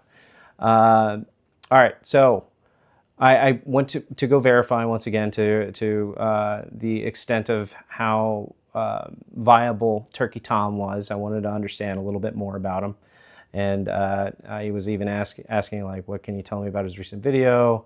And it kind of talked about it. What we do know from the trusted sources, according to the reliable news outlets, the suspect, Tyler Robinson, has been charged with the shooting of Charlie Kirk. Reports state that the messages were exchanged on a platform the suspect used, referencing details around the shooting and the aftermath. And here is the, I think they have the image of it, maybe not. What the hell? Get out of here. This is the Washington Post. What the hell? Why is it so, this website is so annoying. Hey guys, here's the message. Hey guys, I have bad news for you all. Said a message from an account belonging to the suspect Tyler Robinson on the online platform. It was me at UVO yesterday. I'm sorry for all of this. So there's that. Now on to the next. This is the rest of the images and evidence that was given by the anonymous leaker. And this is, I believe, what is it? From Turkey Tom. On September 23rd, 2025, I published a video on YouTube titled The Man Who Murdered Charlie Kirk. Now, they provided me with the following: photos verifying their connection, their firsthand account of Tyler and Lance's relationship, photos of Tyler and Lance's apartment, as well as drawings allegedly made by Lance, Discord archives of 3 servers that Lance and Tyler were in. And the majority of this is explained in the video, but here I'll be leaving photos of everything for you to peruse and hopefully help make sense of what happened. You'll notice some of the information has been redacted. This is done with the express purpose of preserving the anonymity of the leaker. I'll start with the first message that the leaker sent. And so you can go through this yourself. I will make sure to post the link as well, so you can actually see this. Now this was Zealous Monkey, whatever the rest of it is. That is Tyler Robinson. So here's the message. Hey guys, I have bad news for you all. It was me at UVU yesterday. I'm sorry for all of this. I'm surrendering through a sheriff friend in a few moments. Thanks for all the good times and laughs. You've all been so amazing. Thank you all for everything. Going back into the text messages of the exchange between Tyler and Lance, once again, I'm going to turn myself in willingly. One of my neighbors here is a deputy for the sheriff. So that is consistent with his Discord message, which proves one thing, that he did admit to it. As far as the time goes, 9/11/2025, 9:57 p.m. Because if you recall, the day of, they did not find him until the next day, and in the evening in Utah. So that is another piece of evidence. Here is the evidence of the photo of the sheriff outside of Lance Twiggs's townhome right here. And then we have, we already went through all this stuff. And if you want to see the full entirety of the video, you can either go check it out on my YouTube, in my profile, and the link tree. There is the links to my YouTube, as well as Turkey Tom, who I will, of course, credit this video to. The rest of the photos, here's the table. Same table that we saw earlier. And it's funny. This is a picture of the kind of cleaned up version. This is kind of cleaned up. That's crazy. And as they said before, they were playing Magic the Gathering. This is consistent with Magic the Gathering. There's actually a Magic the Gathering card over here. Oh, it won't let me zoom in. Okay, whatever. He like hardly ever slept. These scribbles. Now, I'm going to get to something pretty interesting, actually, about all this, as far as all the unintelligible scribbles that just make absolutely no sense. And you guys can check all these out as well, but I want to make a comparison to something. I believe it was this right here. So I checked out on Twitter a little bit of some of these things, but there's some remarkable similarities between the Obsessive Notes sketches of Westman and Twiggs. Now, if you remember the shooting over in Minnesota with the trans activist, I wish, how do I zoom in? Is it control zoom? No, it won't even let me do that. Okay, well, screw you. This is, if I can't make it zoom in, but if you were to zoom in on this, none of this is in English. It's more so closer to this all across. And then there is the drawing. Oh, and oh, you know what? I forgot about these symbols. Those are kind of similar to the ones that we saw in here. Where is the one where it's like, there's so many. Oh my goodness. God, where is it? There's so many of them.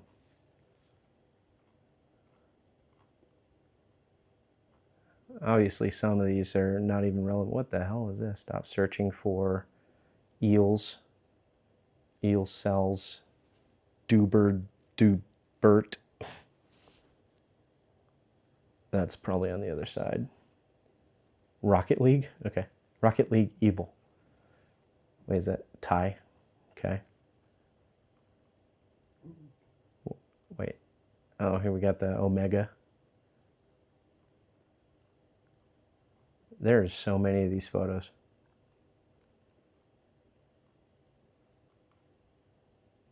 Ah, here we go.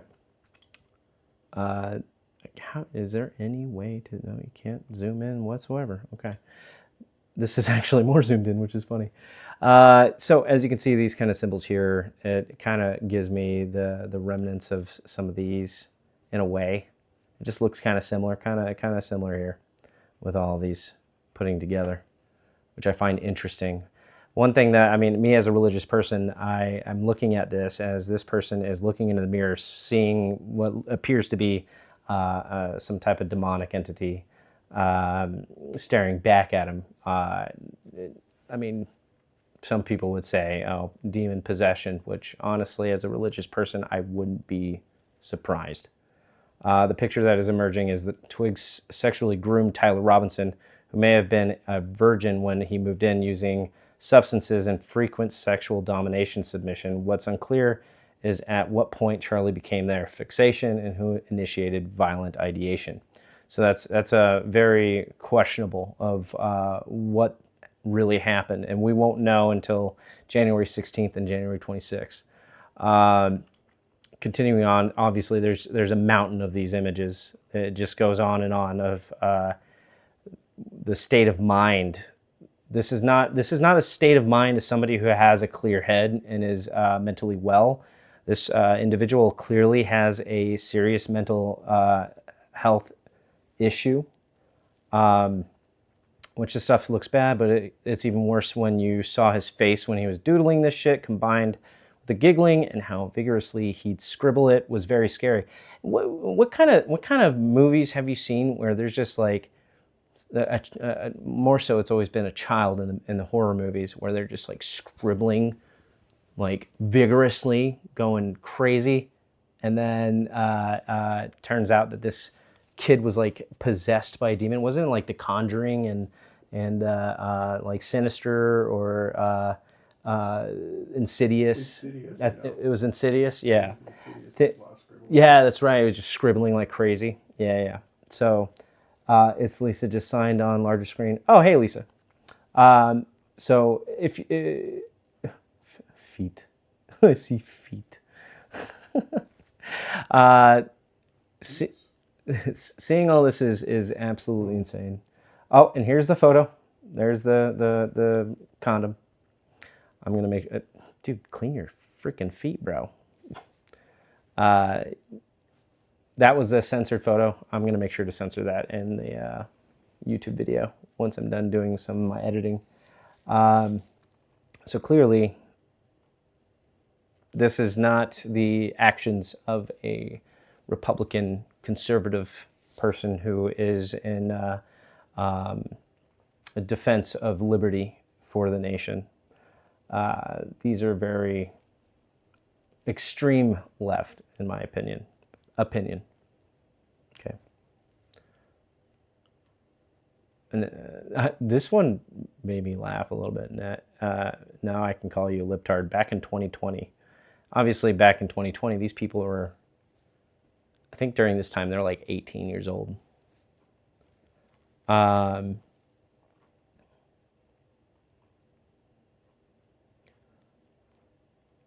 But this was the final nail in the coffin for me, was seeing this. Anyone want to go to the No Kings protest tomorrow in St. George? It starts at 2.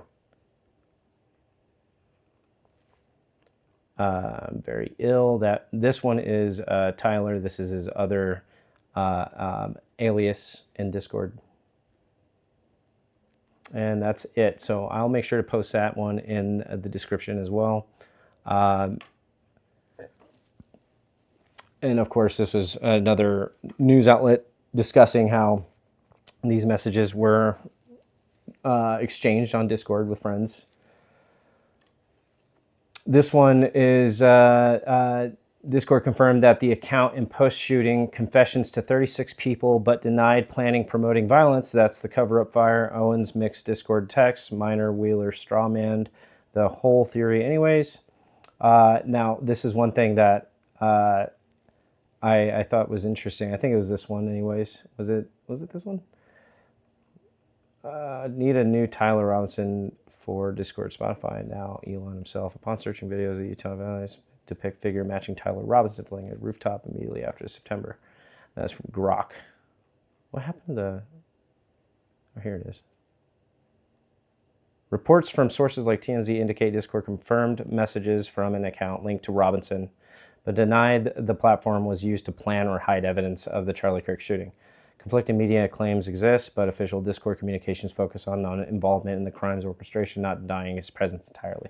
So it's not that he discussed, hey, we're going to plan this. So the whole purpose of this was to defend and protect the people that were actually in this Discord server, because they had no affiliation to what happened that day on September 10th. Now, what the frickin' hell? Go away. I was curious about where Lance Twiggs is. What happened? Where is Lance Twiggs? Lance Twiggs, from what I read, I believe the officers had told him to leave the area. The mail piling up, townhouse vacant. Residents of the $1,800 a month townhouse community in St. George, Utah said there has been no sign of Twiggs since Robinson's arrest on September 10th. It definitely is a shock that it happened here. And people are just kind of wondering, like, where did he go? But from what I read, officers told him to basically find somewhere safe. They gave him a safe space to basically lie low. And that was kind of odd to me. That's from Response.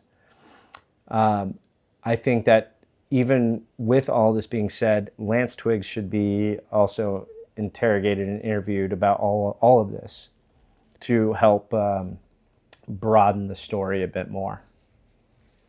So, yeah, that's pretty much it. That's everything that I found, everything that I've kind of gone over.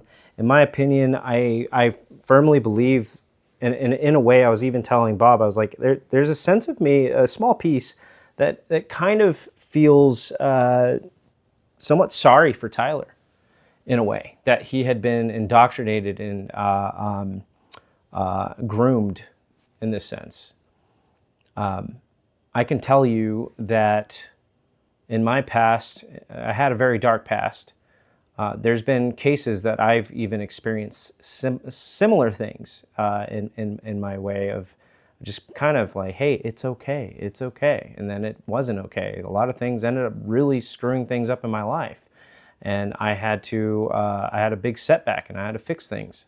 And that's whenever I really turned my life around. A lot of people go through things like that too. So in a way, I kind of understand, especially that looking at the text messages of how he really worries about what he considers his love. And it's more so that I feel like Tyler was wanting to just be the caretaker of Lance because Lance was going in such a mental decline, more parental, I would say. Other than that, that's pretty much it for me. I think that's